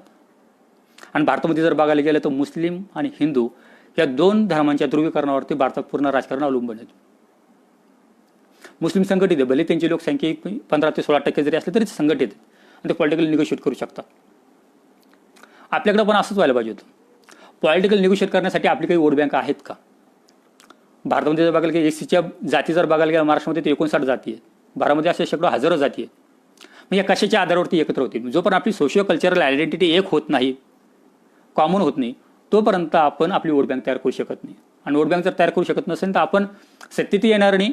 जर सत्तेत पोहोचत नसेल तर त्या सत्तेला म्हणजे जे काही पॉलिटिकल सिस्टीम असेल त्याला इन्फ्लुएन्स करणं इथपर्यंत आपल्याला ताकद मिळणार नाही. पण तेवढी तरी शक्ती पाहिजे ना आपल्याकडे की आपण तेवढं इन्फ्लुएन्स तरी करू शकतो. जरी आपण सत्तेत पोहोचणार नाही पण सत्तेला जळ पोहोचण्या इतपत तरी आपल्याकडे बळ असणं गरजेचं आहे. मग त्यासाठी तेवढं संघटित होणं गरजेचं आहे. ज्यावेळेस ब्रिटिशांनी असं ठरवलं की आपल्याला आता भारत सोडायचा आहे आणि त्यांना पॉवर ऑफ ट्रान्सफर करायचं होतं, ते कशाच्या आधारावरती झालं? ही धर्माच्या आधारावर झाली. म्हणजे बांगलादेश पाकिस्तानची निर्मिती झाली ती ही धर्माच्या आधारावरती झालेली. भारत जो बनलेला आहे तो ॲक्च्युली धर्माच्याच आधारावरती बनलेला आहे. म्हणजे आपण किती जरी नाटकं केले की इथं लोकशाही होती पण तसं काहीच नाही आहे. मेजॉरिटी हिंदूनं त्याचं प्रतिनिधित्व त्यांच्या स्वतःच्या हातात ठेवलं. आता आपण असं बघू नये की भारतीय लोक म्हणजे संविधानामध्ये काय लिहिलं. याचं जर आपलं जर निकष पाहिजे असेल की भारत हा संविधानिक आहे की धार्मिक आहे, याच्यासाठी आपल्याला आपलं प्रतिनिधित्व बघावं लागतं की कोणी सगळ्यात पहिले जास्त प्रतिनिधित्व ऑक्युपाईड केलेलं आहे. ज्या धर्माने ज्या जातीनं प्रतिनिधित्व रिप्रेझेंटेशन ऑक्युपाईड केलेले आहे त्या धर्माचा त्या जातीचा हा देश आहे. मग पाकिस्तान झाला तो धर्माच्या आधारावरती झाला, त्याच्यानंतर शीख असतील त्यांनीही धर्माच्या आधारावरती त्यांना राईट्स ब्रिटिशांनी दिलेत, काँग्रेसलाही त्यांनी धर्माच्या आधारावरती दिलेले. हे जे काही झालं ते म्हणजे पाठीमागचं जे राजकारण आहे मागच्या 150 ते 200 वर्षापूर्वीपासूनचं हे सगळं जे राजकारण आहे ते धर्माने इन्फ्लुएन्सिंग राजकारण आहे, म्हणजे धर्मानं प्रभावित राजकारण आहे. आपलं राजकारण धर्माच्या बाहेरचं नाही आहे. मग ज्यावेळेस आपल्याला असं वाटतं की आपल्याला असं काहीतरी पॉलिटिकल निगोशिएशन करता यायला पाहिजे, आपल्याला वोट बँक बनायला पाहिजे, तर त्या ठिकाणी बुद्धीचा म्हातारपारी असू शकतो की सर्व जाती जर एकत्र जर आल्यात मागच जाती तर होऊ शकतं. ब्राह्मणवादाला जर आव्हान द्यायचं तर सगळ्यात पहिले त्याला हे धार्मिक पद्धतीने आव्हान द्यावं लागेल, कन्व्हेन्शन घडून आणावं लागेल. आपण त्याचा भाग नाही, आपण त्याचा हिस्सा नाही आहेत, आपण ऑटोनॉमस आहोत. हे धार्मिकदृष्ट्या, सामाजिकदृष्ट्या आणि राजकीयदृष्ट्या आपल्याला सिद्ध करावं लागेल. त्यासाठी बाबासाहेबांनी त्याला ढाचा दिलेला आहे. तर बाबासाहेबांना म्हणजे जे अपेक्षित आपल्याला की बुद्ध कशा पद्धतीने अपेक्षित तर तो आपल्याला राजकीय आणि एका सामाजिक सिद्धांतातूनच आपल्याला बुद्ध बघायचा आहे.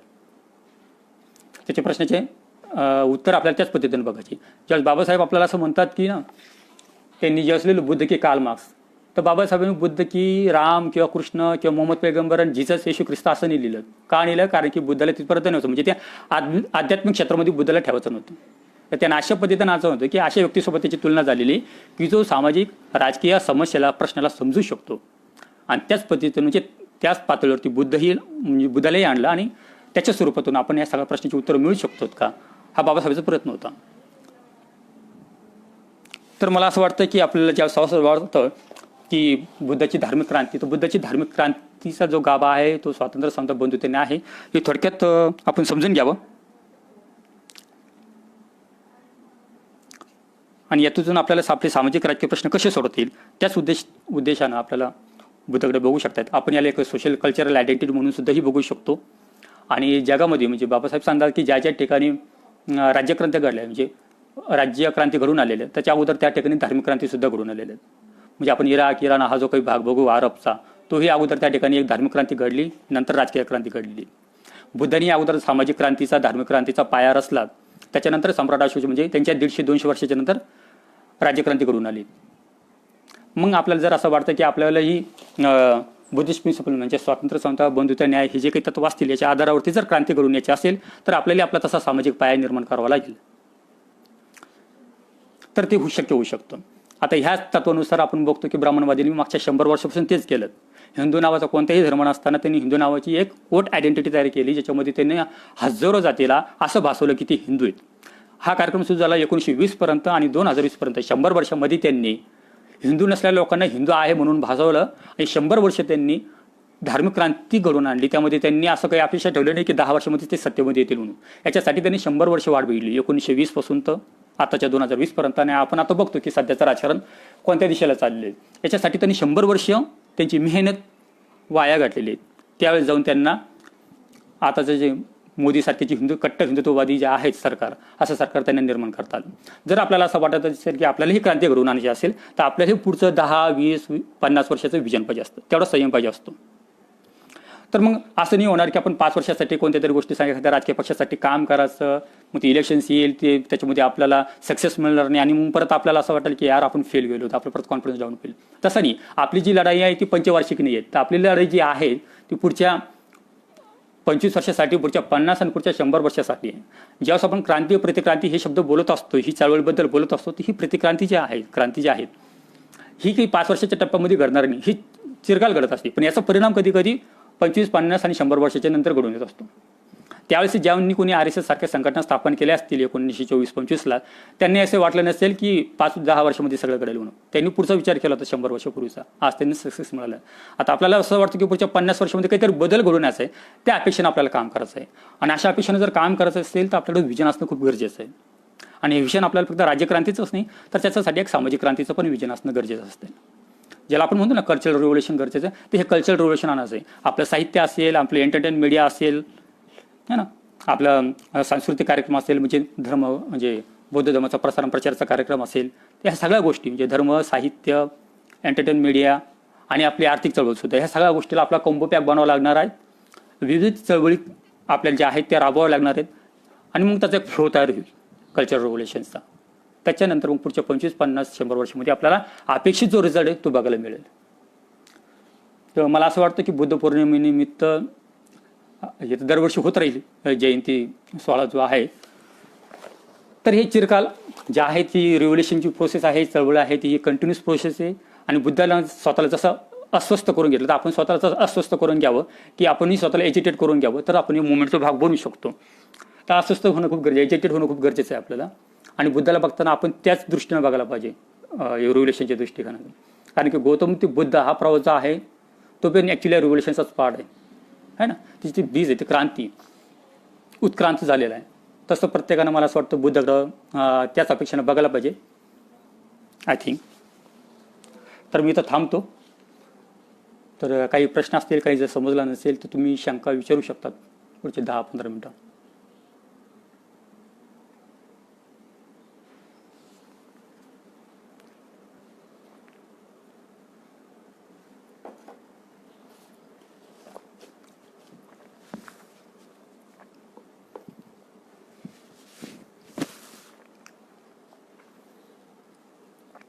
काही प्रश्न असतील, शंका असतील तुम्ही विचारू शकतात 15 मिनटं.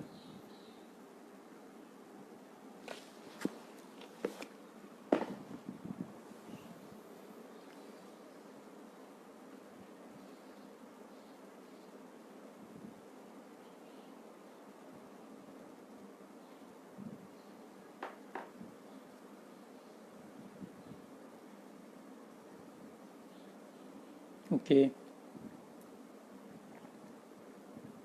आपण सर्वांनी वेळ दिला त्याच्याबद्दल आभारीच आहे मी.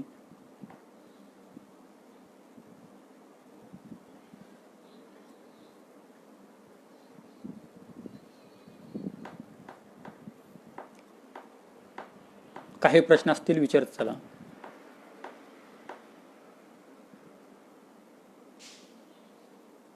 मी चालू ठेवतो पुढचे 10 मिनटं. विविध प्रश्न, काही प्रॉब्लेम नाही.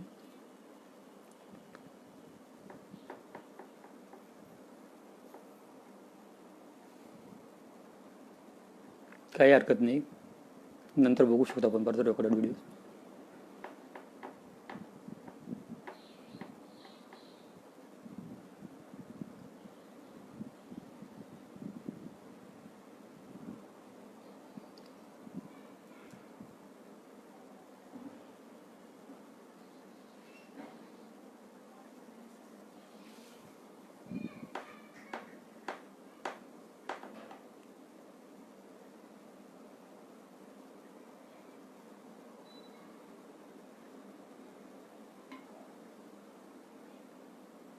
काहीच प्रश्न नाही कोणाचे?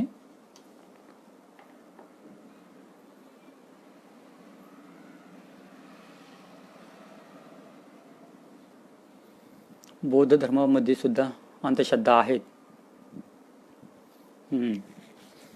हां, तर याच्यामध्ये कसं झालंय, आपण या प्रश्नावरती की बुद्धाने त्यांच्या धम्मग्रंथामध्ये खूप साऱ्या अशा ठिकाणी संदर्भ आलेले की असं वाटतं त्या ठिकाणी की अंधश्रद्धा आहेत म्हणून. हे त्रिपिटक आहेत. बौद्ध साहित्यामध्ये ब्राह्मणीकरण झालेलं नाही असा काही भाग नाही, त्याचं प्रक्षेपण झालेलं आहे. ज्यावेळेस बुद्धाने त्याची क्रांती केली त्याच्या विचाराचा जो पाया होता तो वैज्ञानिक होता आणि नीतिमान होता. बुद्धाने दोन गोष्टीला जास्त फोर्स केले, प्रज्ञा आणि त्याचे शील. त्याची वैज्ञानिकता आणि नीतिमान हा बुद्धाचा आदर्श होता त्याच्या विचाराचा. समाज हा विज्ञानमध्ये असायला पाहिजे आणि समाज हा नीतिमान पण असायला पाहिजे. आणि ज्यावेळेस आपण बघतो की ज्यावेळेस बुद्धांची क्रांती घडून आणली, समाज क्रांती घडून आणली, तर त्याच्या वर्ष म्हणजे बुद्धाच्या नंतर ती 1000 वर्षापर्यंत भारतामध्ये टिकून राहिली. म्हणजे इसवी सन पूर्व 500 पासून तर इसवी सन 6व्या शतकापर्यंत जोपर्यंत सम्राट हर्षवर्धन होता तोपर्यंत ही बौद्ध क्रांती, समाजक्रांती कायम होती. आणि एक 1100 वर्ष 1200 वर्ष ही समाजक्रांती टिकून होती राजकीय दृष्ट्या सुद्धा. ज्यावेळेस ब्राह्मणाला असं वाटलं की बौद्ध धर्माचं आव्हान जर द्यायचं असेल तर कसं द्यायचं, तर यांनी काय केलं, समोर हे लोक कधीच लढत नसतात. मग यांनी काय केलं की बुद्धाच्या धर्माचा जो पाया असेल ते विज्ञानवादी आणि त्याची नीतिमान व्यवस्था त्याच्यावरती त्यांनी घाला घातला. मग ब्राह्मणाने काय केलं, यांनी प्रति आव्हान निर्माण केलं की नाही, हे यांनी काय केलं की यांनी बौद्ध धर्माचा भाग बनला. बरेचसे ब्राह्मण लोक जे आहेत ब्राह्मणवादी त्यांनी बौद्ध धर्म स्वीकारला आणि ते गटागटाने त्याच्यामध्ये एकत्र येत गेलेत. ही संख्या शेकडोपासून 10,000 पर्यंत पोहोचली. तसेच बुद्धांनी तर त्यांच्या वैदिक व्यवस्थेला आव्हान दिलंच होतं यांच्या खाण्यापिण्याचे यांचे जो राजकीय जो आश्रय होता तो संपुष्टात आला होता. म्हणजे वैदिकांचा राजकीय आश्रय जो आहे तो संपुष्ट आला. तर मग त्यांनी काय केलं की त्या काळात राजकीय आश्रय बौद्धांना मिळालंच होता. मग ते बौद्ध बनायला सुरुवात केली, बौद्ध भिक्षू बनलेत. यांनी प्रामाणिक पद्धतीने काय केलं म्हणजे अशा पद्धतीनं काम केलं की इतर लोकांचा त्यांच्यावरती विश्वास निर्माण झाला की हा जरी ब्राह्मण वंशातून असेल किंवा वैदिक संस्कृतीतून आला असेल तर हा चांगलं काम करू शकतो. मग खूप सारे असे लोक तुम्ही बघू शकतात की बऱ्याच जणांचा असा रेफरन्स आहे की तो ब्राह्मण कुटुंबातून आला आणि एक चांगला बौद्ध भिक्खू बनून दाखवला, त्याने खूप सारं काम केलं, त्याने साहित्य निर्माण केलं, सगळं केलं. तर ह्या लोकांनी काय केलं, सगळ्यात प्रथम यांनी पहिल्या लाटेमध्ये प्रतिष्ठा निर्माण केली चांगलं काम करून. नंतरच्या दुसऱ्या लाटेमध्ये यांनी काय केली, त्या प्रतिष्ठाचा वापर यांनी काय केलं, बौद्ध साहित्यामध्ये मोडतोड करायला सुरुवात केली. साहित्यामध्ये निर्माण केल्याने असं केलं की त्यांनी बुद्ध विज्ञान सांगतो त्यांनी काय केलं, अवैज्ञानिक गोष्टी याच्यामध्ये सांगायला सुरुवात केली. एक छोटंसं एक्झाम्पल घेऊ की बुद्धाला त्यांनी कसं सामाजिक प्रश्नापासून दूर केलं. बुद्ध ज्यावेळेस विज्ञान आणि नीतीवरती बोलत असतो ते ह्या गोष्टी जोपर्यंत खोडल्या जाऊ शकत नव्हती तोपर्यंत बौद्ध धर्माचा ऱ्हास होणं शक्य नव्हतं.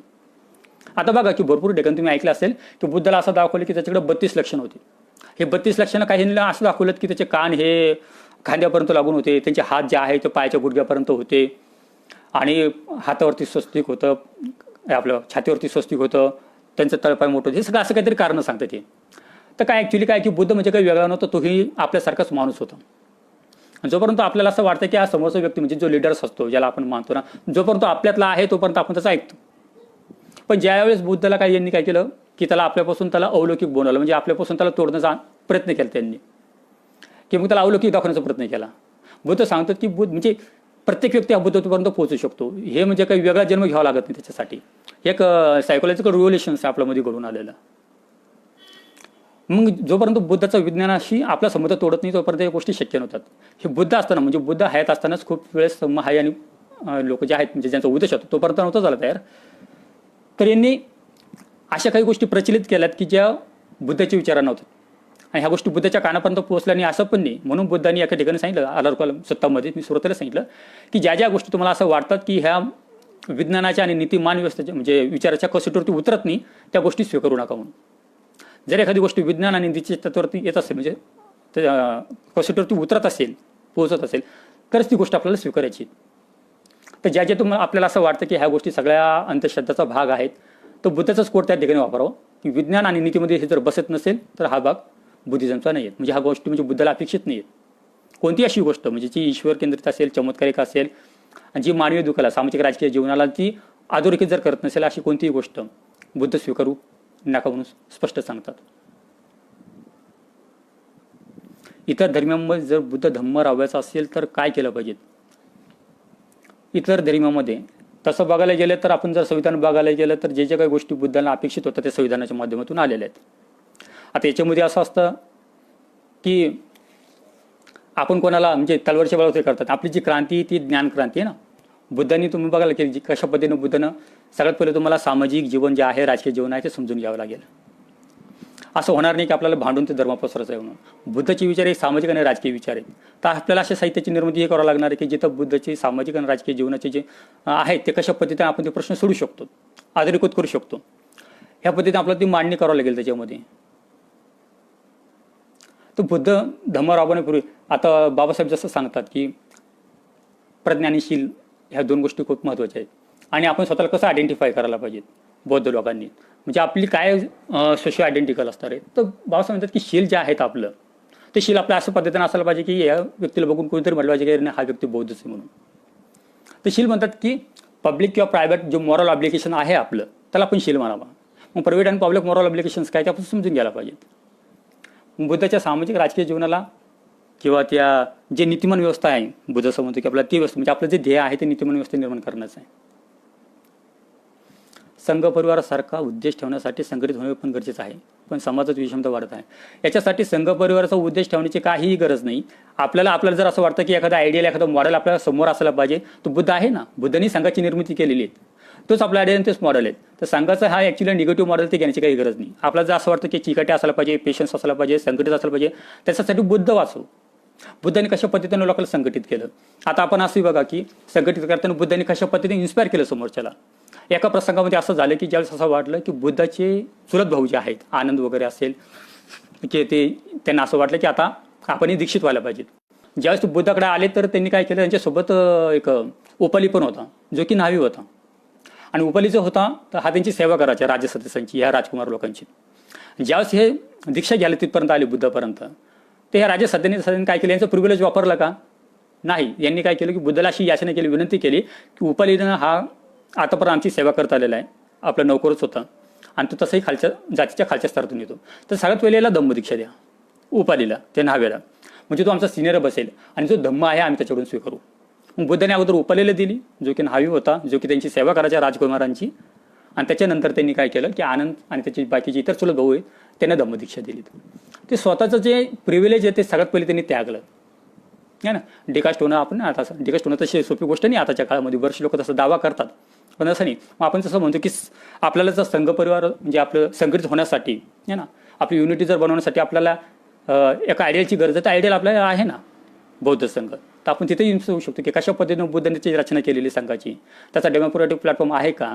एका प्रसंगामध्ये बुद्धांनी सांगितले की लिच्छवी लोक जे आहेत हे कशा पद्धतीनं ते संघटित आहेत, म्हणजे कशा पद्धतीने हे लोक म्हणजे हारणार नाही तोपर्यंत, म्हणजे जोपर्यंत हे संघटित आहे, एकत्र येतील, विचारांची देवाणघेवाण होत राहील, तर यांच्यावर कोणत्या प्रकारची अडचण येणार नाही.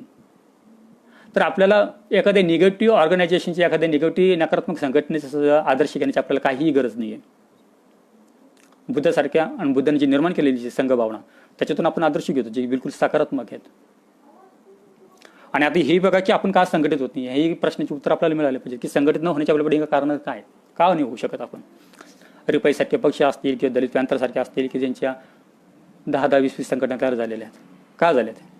ॲक्च्युली तसं बघायला गेलं तर क्लास इंटरेस्ट हा पण आपला एक महत्त्वाचा. मी अगोदर एका टॉकमध्ये बोललो होतो की आपल्यामध्ये ना आर्थिक घडीची इतनी बदललेली, म्हणजे म्हटलं ना की मुस्लिम मोहल्ले जे आहेत ते फक्त मुस्लिम मोहल्ले नसतात, तर ते एक समांतर आर्थिक व्यवस्था असते, म्हणजे त्यांचा संभार कुंभार जे काही व्यवस्था असणार आहेत, न्हावे डॉक्टर वगैरे सगळे त्यांचे असतात, म्हणजे त्यांचं एक आर्थिक चलन निर्माण झालेलं असतं.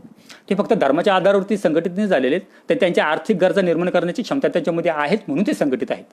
तर जे आपण जर बौद्ध आहे तर बौद्धाने असं काही केलेलं आहेत का, म्हणजे बाबासाहेबांनी म्हटलं की ग्रामीण भागामधून तुम्ही शहरात या.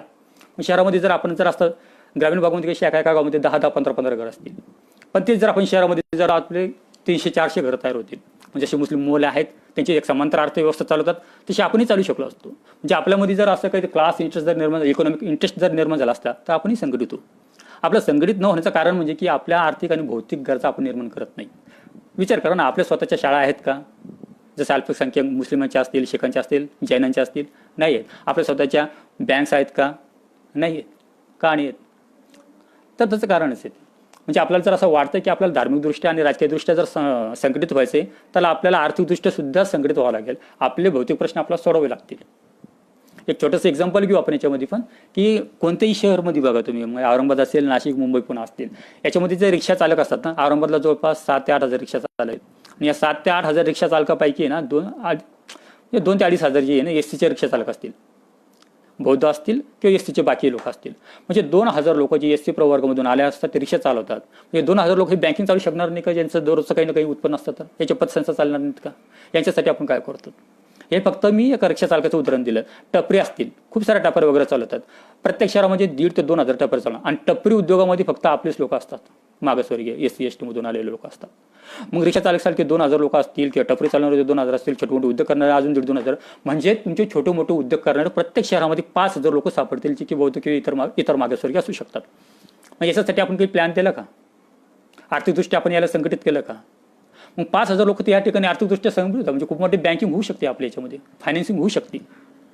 आपण स्वतः फंडिंग करू शकतो, नवीन उद्योग निर्माण करू शकतो. आपण स्वतः उद्योग निर्माण जर केले तर आपल्याही उद्योगाचे जे काही प्रश्न असतील ते सोडू शकतो, आपण सॉल्व्ह करू शकतो. तर आपल्याला असं वाटतं की राजकीय आणि म्हणजे धार्मिकदृष्ट्या जर संघटित राहायचं आहे तर आपल्याला आपल्यामध्ये इकॉनॉमिक इंटरेस्ट निर्माण करावं लागणार आहे. तोपर्यंत हे होणार नाही. ह्या गोष्टीकडे लक्ष देणं गरजेचं आहे.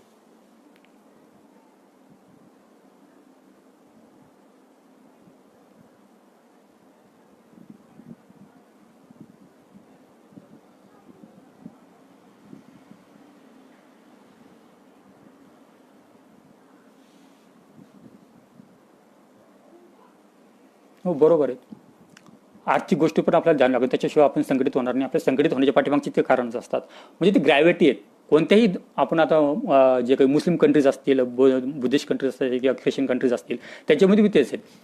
त्यांनी काय केलं की त्यावेळेस तो जो जो गर्भ आहे, म्हणजे ग्रॅव्हिटी जी आहे ती आर्थिक उत्पन्नामध्ये जितकं आपण इकॉनॉमिक इंटरेस्ट निर्माण करू तितकं आपण संघटित राहू.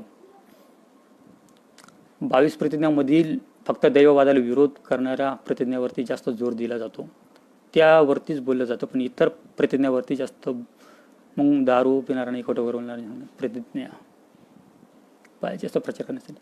ॲक्च्युली काय की आपल्याला जर असं वाटतं ना की इतर लोकांना बुद्ध धर्माचं महत्त्व पटायला पाहिजे, तर त्याच्यासाठी मी आता एक उदाहरण सांगितलं की आर्थिकदृष्ट्या तुम्ही जर सजग जर झालात, या प्रश्नाचे उत्तर आपण शोधू शकले पाहिजे. तुम्ही संघटित व्हा. आपण आपली उन्नती करू शकतो का? आपण आपल्या स्वतःच्या अल्पसंख्याक शाळा चालू शकतो का? आपण जर स्वतःच्या अल्पसंख्याक जर शाळा चालू शकलो, आपण आपल्या स्वतःची बँकिंग जर सुरू करू शकलो, तर मग इतरांना असं वाटेल की आपण प्रगतीच्या उन्नतीच्या मार्गावरती राहतो. प्रश्न 22 प्रतिज्ञेचे त्या ठिकाणी जोर देणं गरजेचं नाही, कारण की हे प्रश्न मी म्हणतो ना की सामाजिक राजकीय पार्श्वभूमी आपल्याला समजून घेतायला पाहिजे. ही जी डायव्हर्सिटी आहे म्हणजे आपल्या विविध जातीमध्ये सुद्धा, म्हणजे खूप सारे एससीच्या जातीमध्ये सुद्धा लोक देवधर्म कर्मकांड लोक करतातच. आता हे लोक का करतात त्याची पाठीमागचे कारण आपण शोधायला पाहिजेत, नाही ना. देवधर्माच्या नादाला लोक का लागतात? कारण की ह्या लोकांकडे पर्याय नाही आहेत. ज्या पद्धतीने आपण आपली सामाजिक सामाजिक परिस्थिती आहेत, तर लोकांना असं वाटतं की आपले जे प्रश्न आहेत या प्रश्नाची उत्तरं कुठे मिळतील, तर या प्रश्नाची त्यांना कुठेच उत्तर मिळत नाही. त्यांना असं वाटतच नाही आपल्यासाठी पर्याय आहेत म्हणून. ज्यावेळेस पर्याय निर्माण राहत नाही, म्हणजे कोणत्याही प्रकारचा पर्याय राहत नाही आपल्या स्वतःच्या जे काही भौतिक गरजा आहेत त्या पूर्ण करण्यासाठी, तर अशा वेळेस काय करतो माणूस की फ्रस्ट्रेट होऊन देवधर्माच्या नादीला लागलो असतो. सदन जर तुमच्याकडे जर आली तर ऑटोमॅटिकली तुमचा जो देवधर्म जे आहे ते सगळं निघून गेलेलं असतात. भौतिक गोष्टी खूप महत्त्वाच्या असतात. म्हणजे जे लोक धार्मिक कर्मकांड लोक करणारे असतात ना, तुम्ही बघा की मी काही अशा लोकांना बघितलं की ते खूप साऱ्या दारिद्र्यामध्ये आहेत आणि मग त्यांचे स्वतःचे प्रश्न सोडवण्यासाठी बुवा बाबाकडे जातात. म्हणजे हे बकरं वगैरे देणं वगैरे त्याच्यासाठी असते. मी खूप मोठ्या अडचणीमध्ये आहेत, घर विक्रीला काढलं, अमकं झालं, फलानं झालं, हे झालं. ह्या ज्या काही बेसिक गोष्टी आहेत ना, जे भौतिक गरजेचे एकदम बेसिक, ह्या पूर्ण करण्याचे त्यांना पर्याय सापडत नाही, तसा मार्गही मिळत नाही. मग त्यांना असं वाटतं की काहीतरी चमत्कारच घडायला पाहिजेत. मग ह्या उद्देशानं कदाचित ते तिकडे वळालेले असतात. तर आपण ज्यावेळेस आपण ह्या फंडामेंटल ह्या ज्या गोष्टी आहेत ना, मूलभूत गोष्टीवरती आपण जेव्हा लक्ष केंद्रित करू ना, तर ऑटोमॅटिक लोकांचे ते धर्मदेव जे काय आहेत ना ते कमी होत जाईल.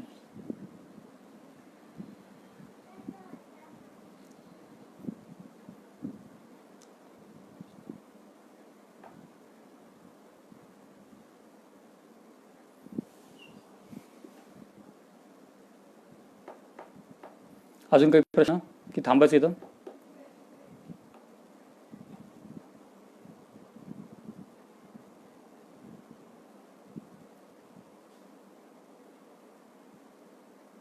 हो, एकमेकांमध्ये विश्वास निर्माण करणं गरजेचं आहे. संघटनाची तो पहिली म्हणजे जे आहे जो गाभा जो आहे तोच आहे की विश्वास आपल्याला असायला पाहिजे एकमेकांबद्दल. आदरही ठेवायचा. एखाद्या वेळेस होऊ शकतं की माझी ओपिनियन तुमची ओपिनियन वेगळी असली तरी सुद्धा आपल्याला माहिती आहे की आपण ज्या रस्त्याने चाललो आपला रस्ता एकच आहे. तर वेगवेगळे विचार जरी असले तरी एका ठराविक लेवलपर्यंत आपण सोबतच असतो. तर डिफरन्स ऑफ ओपिनियन्स आहे त्याचा तेवढा आदर ठेवायचा गरजेचं नाही की प्रत्येक वेळेस आपण आपल्याच लोकांसोबत भांडायला पाहिजेत. कधी कधी आपण जर स्वतःला डेमोक्रॅटिक म्हणून घेत असेल, एक लोकशाहीच्या मार्गानं एक लोकशाही संघटना, एक लोकशाहीवादी धर्म असं म्हणून जर आपण धर्मवादी म्हणून जर घेत असेल, तर आय थिंक आपण स्वतःचे जे लोकांचे जे आक्षेप असतील ते ऐकून घ्यायला काही हरकत नाही. आपण जोपर्यंत आपल्याच लोकांकडून आक्षेप ऐकून घेणार नाही तोपर्यंत म्हणजे आपले जे संघटनात्मक बांधणी आहे ती सदृढ होणार नाही.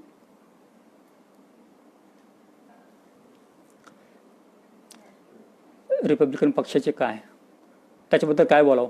तो तर राजकीय पक्ष आहे. नेमकं काय बोलायचं त्याच्याबद्दल?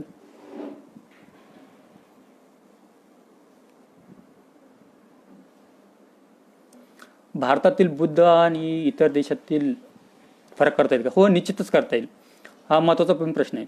आता बाकी ठिकाणी आपण बघतो की बुद्धाला जे आहे ना, म्हणजे तिबेट असेल, तैवान असेल, जपान असेल, थायलंड असेल, तर या ठिकाणी काय झाले की बुद्धाला खूप मोठं आध्यात्मिक रूप दिले गेलेले आहेत. मी आता असं सांगितलं की बाबासाहेब म्हणतात की भारताचा जो इतिहास आहे तो बौद्ध विरुद्ध ब्राह्मण आहे. ब्राह्मण म्हणजे की याच्याने त्यांनी विषमता निर्माण केली आणि ह्या विषमतेला पर्याय म्हणून बौद्ध धर्म ही जी चळवळ निर्माण झालेली आहे. तर ब्राह्मणवादी ही जी काही चळवळ होती, हा जी काही विचारधारा होती, याच्या विरुद्ध फक्त बुद्धच नाही, इतरही विचारधारा आहेतच श्रमणांच्या. मग तो जैन असेल, मग ते चार्वाक असेल, ते हे सगळे ब्राह्मणवाद चळवळी विरुद्ध लढलेले आहेत. पण ह्या इतर बाकीचे जे धर्म आहेत, जैन असेल, चार्वाक असेल, ह्यापेक्षा जास्त संघटित पद्धतीने जर कोणी काम केले असेल, रचनात्मक पद्धतीने कोणी जर काम केलं असेल, ते बौद्ध चळवळीने केलेले आहेत. तर बाकीच्या ठिकाणी जे आहे ना, जास्त काही सोशल आपलं काय म्हणतात, जशी जाती विषमता इकडे आहे भारतात, तशी जपानमध्ये नाही आहे, तैवानमध्ये, तिबेटमध्ये नाही आहे. तर ते बुद्धाला खूप म्हणजे आध्यात्मिक स्वरूपामध्ये बघत असतात. तर त्यांची रचना आपली रचना खूप वेगळी आहेत. बाबासाहेब म्हणतात नाही की स्वातंत्र्य, समता, बंधुता, न्याय ह्या दृष्टिकोनातून बाकीचे जे देश आहेत ते नाही बघत बुद्धाला, पण बाबासाहेब बघू इच्छितात त्याला. आणि ॲक्च्युली बुद्ध इथंच आहेत. ह्या जी सामाजिक राजकीय क्रांती आहे बुद्ध याच ठिकाणी. बुद्ध म्हणजे आध्यात्मिक नाहीच आहेत. तर बाकीच्या धर्मामध्ये आपल्यामध्ये म्हणजे धर्मामध्ये म्हणतो बाकीच्या देशामध्ये ज्या पद्धतीने बुद्धाला फॉलो केलं जातं ती पद्धत आणि आपण जे करतो म्हणजे बाबासाहेबांनी जे आपल्याला आपल्यासमोर जे बुद्ध ठेवला ते खूप वेगळं आहेत. जमीन आसमानचा फरक याच्यामध्ये. बुद्ध म्हणजे हा एज्युकेटेड आहे, मुवमेंट आहे. तर सामाजिक विषमता विरुद्ध आपण बुद्धाला वापरतो, त्याच्या विचाराला, त्याच्या तत्वाला खूप फरक आहे.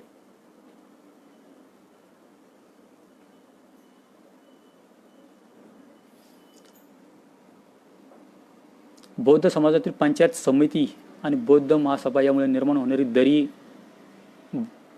भरून कशी काढता येईल?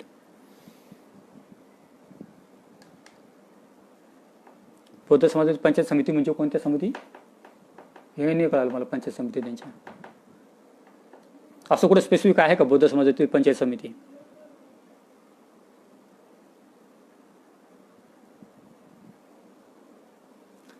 यांचा प्रश्न, बाळासाहेबांनंतर आंबेडकरी राजकारण नेमकं काय म्हणायचं आहे, बाळासाहेब की बाबासाहेब?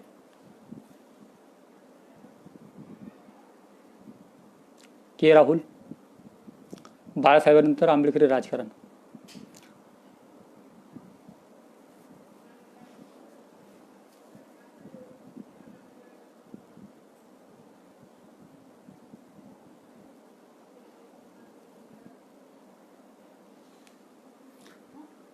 कोकणात पंचायत समिती असते. या पंचायत समितीबद्दल मला व्यवस्थित ज्ञान नाही आहे की कशा पद्धतीने हे काम करतात. मी 1-2 वेळेस कोणाच्या तरी पोस्टमध्ये वाचलं होतं, पण त्याच्यामध्ये पूर्ण संदर्भ मला मिळाला नाही की पंचायत समितीचा उद्देश काय असतो, ते कशा पद्धतीने काम करतात. ते जर मला पूर्ण जर ज्ञात असतं तर मी त्याच्याबद्दल बोललो असतो.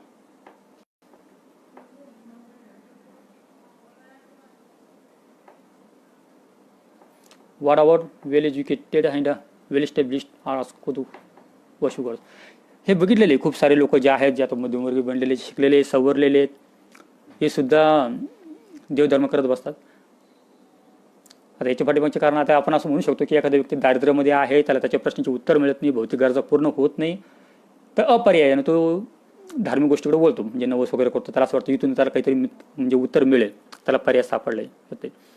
पण ही तर एक फेल मेंटॅलिटी आहे. जर कोणी शिकलेलं सवरलं जर ईश्वराला मारत असेल तर ही न्यू टू रीड बाबास.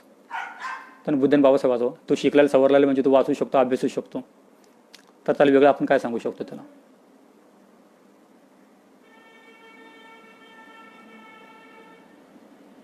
कोकणात बौद्धांच्या प्रत्येक धार्मिक कार्यात पंचायतीचा सहभाग असतो. पण ही समिती कशा पद्धतीने काम करते? यांचं काही रचनात्मक काम आहेत का? काही यांनी चांगल्या गोष्टी घडून आल्यात, म्हणजे शाळा स्थापन केलेल्या आहेत, काही रचनात्मक काम केलेले आहेत, कसं? जर तसं काही असेल म्हणजे प्रत्येक जर शहरामध्ये प्रत्येक वाडी वस्तीवरती जर अशा पंचायत समिती जर असतील तर सगळ्यात पहिले ते सगळं डिझॉल्व्ह केलं पाहिजे. म्हणजे जोपर्यंत तुम्ही शहरामध्ये संघटित होणार नाही तोपर्यंत कोणतेही भरीव मोठं काम होणार नाही. आणि जर अशा पंचायत समिती असतील त्याच्यापेक्षा मी तो म्हणतो की रिक्षा चालक संघटना असतील म्हणजे बौद्धांची, टपरी चालक संघटना असतील बौद्धांची, ह्या लोकांना काय एकत्रित करत नाही आपण. असं जर आपण केलं, रिक्षा चालक, टपरी चालक, छोटे मोठे दुकान करणारे, छोटे मोठे उद्योग करणारे, तर अशा लोकांनी संघटित केलं, त्यांची जर तशी समिती जर बनवली तर ती जास्त फलदायी ठरणार नाहीत का? आपण जोपर्यंत आपल्या आर्थिक प्रश्नाला उत्तर देणार नाही तोपर्यंत आपण संघटित होणार नाहीत. आपल्याला जर असं वाटतं की समाज एजन्सी बनवलं पाहिजे ज्या धार्मिक दृष्टिकोनातून, तर मी सांगतो की ही प्रायोरिटी म्हणजे ही प्री कंडिशन आहे की तुम्ही आर्थिक प्रश्नाला कशा पद्धतीने बघतात. आर्थिक प्रश्न बघायचे आणि दुसरं म्हणजे आपल्या स्वतःच्या शिक्षण संस्थाही तशा असायला पाहिजे. छोट्या मोठ्या कोणत्या का असत नाही, पण असणं गरजेचं असतं. आपण बघतो की भरपूर ठिकाणी ना म्हणजे भारत स्वतंत्र झाल्याच्या नंतरही खूप साऱ्या ख्रिश्चन मिशनरी इथं कार्यरत होतात, त्यांच्या शाळा होतात. यांनी काय केलं, सगळ्यात पहिले शाळा काबीज केल्यात ख्रिश्चन मिशनरीने. आणि मग यांनी काय केलं, ख्रिश्चन म्हणजे खूप वेळेस त्यांनी त्याचा इन्फ्लुएन्स करायचा प्रयत्न केला त्यांच्या शाळेच्या शिक्षणाच्या माध्यमातून. म्हणजे त्यांची धर्मप्रचाराची जी एक पद्धत होती. जोपर्यंत ब्रिटिश होते तोपर्यंत त्यांनी रोजगारही दिलात काही लोकांना. म्हणजे तुम्ही जर ते धर्म स्वीकारत असेल तर त्यांना नोकरा रोजगार दिलात. पण ती गेल्याच्या नंतर यांनी काय केलं, शिक्षणाचा यांचा काय ताबा कायम ठेवला. मागच्या 20 वर्षामध्ये म्हणजे 2000 पर्यंत आय थिंक मला असं वाटतं की ख्रिश्चन मिशनरी ह्या शाळेच्या माध्यमातून, शिक्षणाच्या माध्यमातून बऱ्याचपैकी सक्रिय होतात. पण 2000च्या नंतर हिंदू मिशनरीच्या नवीन शाळा आलेल्या. आता बघा तुम्ही की मोठमोठ्या ज्या प्रायव्हेट लिमिटेड किंवा स्कूल असतील, कॉर्पोरेट कंपन्यांनी आणलेल्या आहेत. आणि हे सगळे कॉर्पोरेट लॉबी जी आहेत ती हिंदू मिशनरी जी आहेत, इस्कॉन सारख्या संस्था असतील, गायत्री परिवार असतील, की यांच्या व्यतिरिक्त जे मला सध्या माहिती आहे ज्ञातही नसतील, तर यांनी काय केले, आता यांची सर्वात मोठी इन्व्हेस्टमेंट जी आहे ती शाळा आणि शिक्षण क्षेत्रामध्ये केलेले आहेत. मोठमोठ्याला म्हणजे CBSE असेल, अशा सेंट्रल बोर्डच्या जरी शाळा जरी असल्यात टॉप रँक शाळा, तर ह्या सुद्धा यांनी काय केलं की मिशनरी पद्धतीनं म्हणजे राबवायला सुरुवात केली. आता त्याच्यामध्ये ख्रिश्चन मिशनरीच्या शाळा सगळ्या पाठीमागे पडल्यात. आता सगळ्या शाळा जवळपास मॅक्झिमम ह्या हिंदू मिशनरी चालवतात. त्याची धार्मिक संस्थाही त्याच पद्धतीने असा, म्हणजे तुम्ही शाळा अभ्यासात काय शिकवतात त्याहीपेक्षा शाळेच्या विविध उपक्रमातून हे लोक कशा पद्धतीने आपल्यावरती प्रभाव पडतात. तुम्हाला सूर्यनमस्कार करायला लावतील, तुम्हाला गायत्री मंत्र म्हणावं लागतील, लंच टाईम तुम्हाला श्लोक म्हणायला लावतील. तर हे जे वय आहे ना, म्हणजे मुलांचं 7 ते 8 वर्षाचं, हे खूप भयंकर वय असतं. म्हणजे जे तुम्हाला सांगितलं जातं, जे फक्त एक पायऱ्या निर्माण केलं जातं, तो पायऱ्या तुम्हाला त्याची हॅमरिंग केली जाते आणि नंतर तो मुलाच्या सबकॉन्शियस माइंडमध्ये एकदा ते उतरलं ना, तर डोक्यामध्ये ते निघू शकत नाही. आपण बघतो की मदरसासारख्या शिक्षण संस्था असतील की मिशनरी स्कूल असतील ख्रिश्चनांच्या आणि आता तसे हिंदूच्यात, यांनी काय केलं की यांचा जो टार्गेट ऑडियन्स आहे ना, तो वय वर्षाचे 7-8 वर्षाची मुलं असतील तर 12-13 वर्षाची मुलांना लोक टार्गेट करतात. ह्या वयामध्ये तुम्ही त्या मुलांना जर काही जर शिकवलं ना, हा एकदा 20-25 वर्षाचा मुलगा जर बनला, तुम्ही त्याला काहीही शिकवा, तो तुमची कोणतीही गोष्ट स्वीकारत नसतो. आपण बघतो आता जे आहे बरेचसे भक्त बनवून फिरतात, तुम्ही त्याला कितीही लॉजिकल उत्तर द्या, त्याला कितीही तुम्ही रेफरन्सेस द्या, डेटा द्या, तो त्या गोष्टी ऐकणार नाहीत. का ऐकणार नाही? कारण त्याचे संस्कार हे वयाच्या 8 ते वयाच्या 12 वर्षाच्या दरम्यान झालेले आहेत. आता यांच्यामध्ये चेंजेस होणं खूप कमी आहे, यांची शक्यता कमी आहेत. मग ज्यावेळेस आपल्याला असं वाटतं ना की बौद्धांना पण आपल्याला जर आपली अशी पिढी घडवायची असेल, मी तर म्हणतो त्यांनी पुढच्या 10, 15, 20 वर्षाचा व्हिजन ठेवावं. म्हणजे आता चालू आहे 2021 चालू आहे आणि आता जर कोणी असतील 8 ते 10 वर्षाची मुलं, त्याच्यासाठी तुम्ही बाल संस्कार केंद्र चालवा. तुम्हाला जर असं वाटतं तुम्ही शाळा निर्माण नाही करू शकता, त्याच्यासाठी खूप मोठ्या गुंतवणुकीची गरज आहे, तर प्रत्येक विहाराच्या माध्यमातून आपण बाल संस्कार केंद्र सुरू करू शकतो. पॅरेलल एज्युकेशन, शाळेत काहीही शिकू, त्याला अल्टर करायचं काम, त्याला म्हणजे याचं पर्याय द्यायचं काम आपण बाल संस्कार केंद्राच्या माध्यमातून करू शकतो. मग बुद्ध काय आहे, बाबासाहेब काय आहे, त्यांचे सामाजिक विचार काय आहेत हे आपण सांगू शकतो आणि मुलाला विज्ञानवादी बनवा. आता बघा की जसं आय थिंक मला वाटतं 2030 पर्यंत भारत हा जगातला सर्वात मोठा असा देश असणार की जिथं तरुणांची संख्या ही जास्त असणार आहे. चीन आणि भारत 2030 मध्ये जगातली सर्वात जास्त तरुणांची संख्या भारतामध्ये असणार आहे, जे आय थिंक मला वाटतं 30-35 कोटीच्या आसपास राहणार आहे. एवढी मोठी संख्या असणार आहे की तरुणांची असणार आहेत. आता मग हे जे काही आहेत ब्राह्मणवादी, यांनी पुढचं टार्गेट ठेवलेलं की 2030 पर्यंत यांना जर अशा मुलांची जर मानसिकता घडवायची असेल जी बिलकुल त्यांच्या कामाची आले पाहिजे, तर आतापासून त्यांचा जो अभ्यासक्रम असेल त्याला करप्ट करून टाकायचा. म्हणजे शालेय माध्यम असतील, म्हणजे जी मुलं शालेय शिक्षण घेतात, माध्यमिक शाळेत पडतात, अभ्यासक्रम त्यांनी अशा पद्धतीने बनवलेला आहे. आता आपल्याला माहिती नाही, आपल्याला बऱ्याच जणांचं लक्ष ते तिकडे नाहीच येत की मध्ये पात्राचं नाव आपण ऐकत होतो बऱ्याच वेळेस की त्यांना सिलेबस अशा पद्धतीने बदला, तशा पद्धतीने बदला. आता जी चर्चा आहेत की अभ्यासक्रम कशा पद्धतीने बदलला, ती चर्चा सुद्धा बंद झालेली, हे सुद्धा पद्धतीने काम चाललेली. म्हणजे तुमची पिढी, तुमचे स्वतःचे मुलं शाळेमध्ये काय शिकतात त्याचा आपल्याला कंट्रोल नाही राहिलेलं आहे. हेच मुलं पुढच्या 10 वर्षामध्ये ज्यावेळेस ते वय वर्ष 20-25 वर्षाचे बनलेले असतील, त्यावेळेस ते मुलं आपले असतील पण विचारधारा त्यांच्या डोक्यामध्ये कोणीतरी दुसरी इम्प्लांट केलेले असणार आणि हे इम्प्लांट हे झोंबी बनलेले असतील इनफॅक्ट, तर ह्या झोंबी विरुद्ध आपल्याला लढावं लागणार आहे. मग आपल्याला जर असं वाटतं की यांना पर्याय जर द्यायचा असेल तर कसा पर्याय देणार, ठेवा पुढच्या 10 वर्षाचं विजन ठेवा आणि प्रत्येक विहाराच्या माध्यमातून आपण बाल संस्कार केंद्राच्या माध्यमातून मुलांना विज्ञानवादी बनवा, विज्ञानाचं महत्त्व पेटवा. कारण की काय होणार आहे की ही जी काही ब्राह्मणवादी व्यवस्था आहे याला जर कोणी आव्हान देऊ शकतो तर फक्त आंबेडकरवादी, बाकी कोणीही आव्हान देणार नाही. बघा की बाकीचे जे राजकीय पक्ष असतील, ते काँग्रेस असेल किंवा मग कम्युनिस्ट पक्ष असतील किंवा भाजप असतील, हे सगळं ब्राह्मणवादी पक्ष आहेत. आणि हे जे ब्राह्मणवादी पक्ष किंवा स्वतःला सामाजिक चळवळ बी समजून घेत असल्यात, तरी यांचे जे हुक्स आहेत, म्हणजे जे कंट्रोलर आहेत, हे सगळे ब्राह्मणवादीच आहेत. तर यांना नाही वाटणार, म्हणजे यांना इतकी गरज पडते, हे एवढे प्रामाणिक नाही आहेत की हे ब्राह्मणवादाला म्हणजे जे RSS म्हणजे संघवादी आहेत की याला त्या पद्धतीने उत्तर देतील किंवा तसं प्रतिवाद करतील. नाही, यांची ती गरज नाही.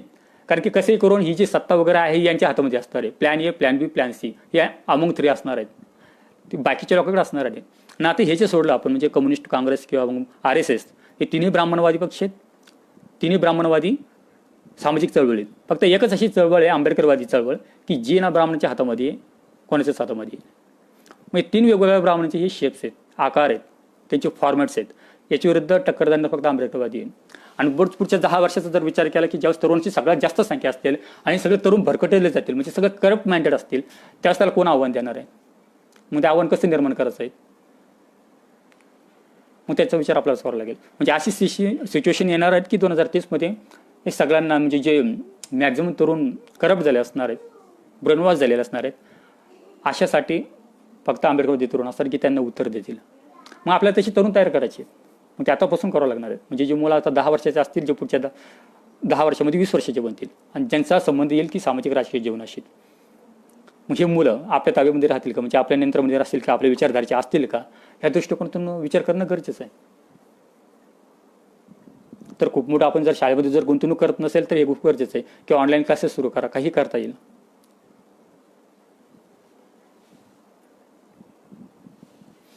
औरंगाबाद बौद्ध लेणीवर दसऱ्याच्या दिवशी व नामांतर दिनी तिथं जत्रेसारखा माहोल बनवणे कितपत योग्य आहे? ॲक्च्युली हा जत्रेसारखा माहोल नाही आहे. तसंही भारतीय आणि आपण सगळेच लोक उत्सवप्रिय आहेत. तर हे एक त्याला जत्रा म्हणण्यापेक्षा आता त्याचं रूप आलं असेल, तसं जर रूप येत असेल जत्रेसारखं, तर त्या गोष्टीचा ॲक्च्युली मी विरोधच करतो. पण त्या ठिकाणी फक्त जत्राच भरत नाही, तर तिथं खूप सारे वैचारिक कार्यक्रमही घडलेले असतात, सांस्कृतिक कार्यक्रमही घडतात आणि शेकडो पुस्तकांचे स्टॉल लागलेले असतात. आणि हे जे आपण येतो ना, नामंतर दिन असेल किंवा मग बाकीचे इतर दिवशी 14 एप्रिल असेल किंवा कोणताही इव्हेंट असेल, तर आपण संघटित होत असतो.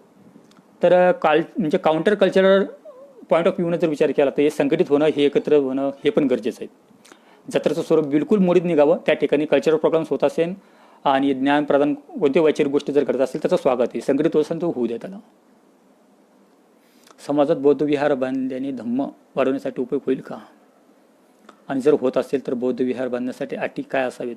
बऱ्याच वेळा बौद्ध विहार बांधण्यासाठी आपले लोक राजकारणी मनोवादी विचार मदत घेत आहेत, तरी मोदीच्या समाजावरती काय परिणाम होईल आणि बाबासाहेबांचे बौद्ध विहार बांधण्यासाठी काय अटी आहेत? हा प्रश्नही महत्त्वाचा आहे की आपण सगळ्यात पहिले तो स्वातंत्र्य होणं गरजेचं आहे. आपल्याला जर असं वाटतं की आपण स्वतंत्र पद्धतीने विचार करावा तर सगळ्याच गोष्टी आपल्याला स्वातंत्र्य कराव्या लागतील. आपली जी विहार आहे ते आपल्या स्वतःच्या खर्चातून बांधायला पाहिजेत. विहार बांधल्यानं याचा उपयोग होईल की? निश्चित होऊ शकतो ना. विहार जे आहेत बुद्ध म्हणजे बाबासाहेबांचं असंही म्हणणं होतं की विहार जे आहेत हे फक्त असं नाही की तिथं आपण ते फक्त वंदना घ्यायला, तर ते समाज उन्नती प्रगतीचं माध्यम असलं पाहिजे, ज्या ठिकाणी चर्चा काढल्या पाहिजेत. आणि विहार राहून ते लायब्ररी बनणं की लायब्ररी बनायला पाहिजे. आपण आपल्या सोखासातून करतो. मला सांगा की बौद्धांची जी क्षमता आहे, म्हणजे एखाद्या TV चॅनलचा रिचार्ज करायचा असेल तर आय थिंक तो आपण 500 रुपये तर सहज खर्च करतो.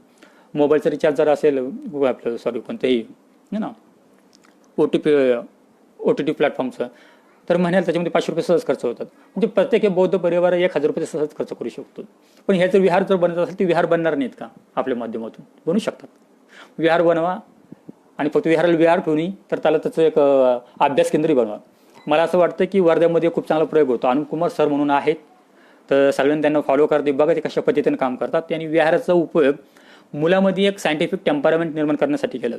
त्यांनी लॅब बनवलीत, सायन्स लॅब बनवली इलेक्ट्रॉनिक इलेक्ट्रिकलची. मुलांना रोबोट बनवायचं शिकवतात ते. आणि जर प्रत्येक विहाराचा उपयोग जर हे लहान मुलं जे असतील 10 ते 12 वर्ष वयोगटातील मुलांचं, आणि त्याच्यासाठी जर अशा सायन्स लॅब जर असतील तर विचार करा की बौद्ध विहार बनणे किती महत्त्वाचं आहे. आणि हा जो एक्सपेरिमेंट आहे जे अनुपकुमार सर तिथं करतात वर्ध्यामध्ये, तर हा मत महाराष्ट्राच्या नाही देशातल्या प्रत्येक एका शहरामध्ये, गावामध्ये, खेड्यामध्ये होणं खूप गरजेचं असतं. हा प्रयोग महत्त्वाचा आहे. ॲक्च्युअली मला वाटतं त्याच्यावरती बोलले गेलं पाहिजे. ह्या गोष्टी सर्च करा की कशा पद्धतीने आपण ह्या गोष्टीचा उपयोग करू शकतो. रिसर्च आपणच तयार करायचे आपल्या माध्यमातून. प्रत्येक बौद्ध परिवार 1000 रुपये सहज खर्च करू शकतो एका महिन्यामध्ये. आणि असे बौद्ध परिवार किती आहे महाराष्ट्रामध्ये? बौद्धांची लोकसंख्या आहे ती मला वाटतं 1.5 कोटीच्या आसपास आहेत लोकसंख्या. परिवार जर पकडले तर आपण 30 ते 40 लाख परिवार भरतोच.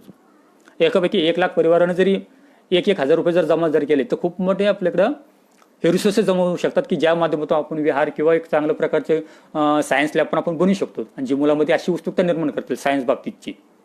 तर आपल्याला जे वाटतं ना की आपल्याला मुलांचा धम्माचा प्रचार करायचा, धम्माचा प्रचार करणं म्हणजे मुलांना विज्ञानवादी बनवणे.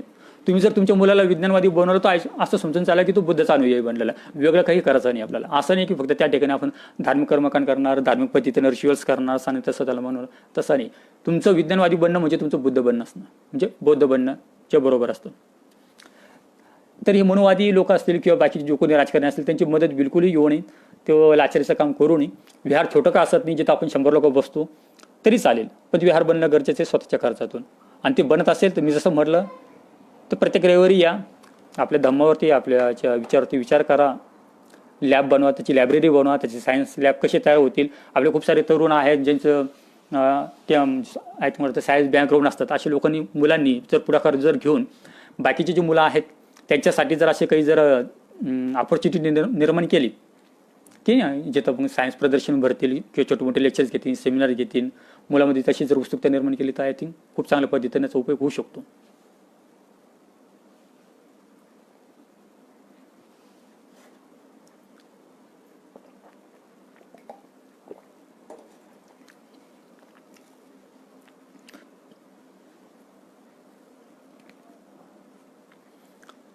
धम्म म्हणजे काय ते बघून घ्यायला पाहिजे ना. हे बरोबर आहे की धम्म म्हणजे धम्म शिकवतो का म्हणजे धम्माचा पाय असतोय की तुम्ही आर्थिकदृष्ट्या, सामाजिकदृष्ट्या, राजकीयदृष्ट्या सजग गरजेचं असेल. ही जी साक्षरता आहे, राजकीय साक्षरता असेल, आर्थिक साक्षरता असेल, या दोन्ही साक्षरता तुम्हाला महत्त्वाच्या आहेत. आणि या साक्षरता जर तुमच्यामध्ये जर विकसित जर झाली तर धम्माचा पाय तर तिथंच महत्त्वाचा होतो. म्हणजे बुद्ध सांगतात ना की कोणता पुरुष हा म्हणजे आपण कोणाला असं म्हणायचं की ग्रेट मॅन कोणाला म्हणजे म्हणजे आदर्श पुरुष कसा असायला पाहिजे. तर आदर्श पुरुष असं नाही की जो स्वतःचं नुकसान करून टाकेल आणि फक्त चळवळीसाठी काम करेल, म्हणजे समाजासाठी काम करेल.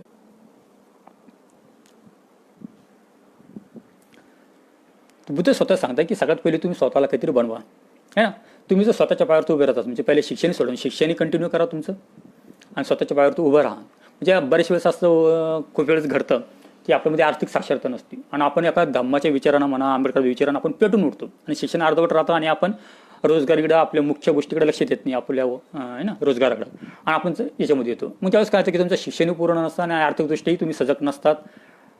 तर मग पुढचे 5 वर्ष तुम्ही टिकाव धरतात जोपर्यंत तुमचं रक्त गरम वयाच्या 25 वर्षापर्यंत, वयाच्या 30 वर्षाच्या नंतर ह्या सगळ्या गोष्टीची तुम्हाला निकड भासतीच. म्हणजे तुमच्या आर्थिक विकासाशिवाय तुमची कोणती गोष्ट तुमच्या गरजा पूर्ण होऊ शकत नाही. आपण अर्धवट पडतो त्याच्यामध्ये. तर बेटर की बुद्ध जे असं सांगतो की तुम्हाला आदर्श पुरुष म्हणजे जो स्वतःला विकसित करेल आर्थिकदृष्ट्या, सामाजिकदृष्ट्या, त्याच्यानंतर त्याचं चळवळ समाजाचं जे योगदान असेल त्या व्यक्तीला आदर्श म्हणावा.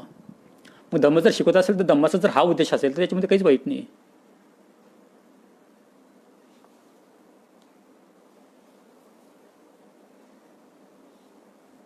धम्माला माध्यम बनवा ना, विज्ञानाचं माध्यम बनवा. तिथं लायब्ररी करा, वैज्ञानिक प्रयोगशाळा बनवताला, या सगळ्या गोष्टी कामाच्या ठरतील. जर आपल्याला मुलासाठी, लहान मुलासाठी जर आपण असं ठरवलं की तिथं काय म्हणतो आपल्याला विज्ञान प्रयोगशाळा जर बनवली मुलांसाठी इंटरेस्टिंग, तर मला वाटतं जे काही लहान मुलं सांगायचं इंटरेस्ट डेव्हलप होईल आणि ते येतील, ते जोडले जातील, प्रत्येक रविवारी येतील, त्यांना आवडेल हे काहीतरी उपक्रम आपण प्रत्येक ठिकाणी प्रत्येक वेळेस जर केलं तर.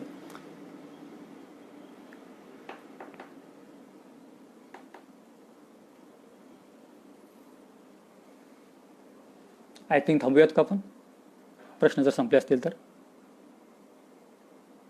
थांबायला काही हरकत नाही. तर राऊंड टेबल मराठी आणि भीमाच्या लेखना हे जे आयोजक आहेत त्यांनी मला जी संधी दिली त्याच्याबद्दल त्यांचं पुण्याच्या एकदा आभारी. जे इथं जॉईन झालेत आणि सहभाग नोंदवलात या सगळ्यांचा मी आभारी आहेत. उद्या बुद्धपौर्णिमेनिमित्त सर्वांना, सर्व भारतीयांना हार्दिक शुभेच्छा. इथं थांबवतो. जय भीम.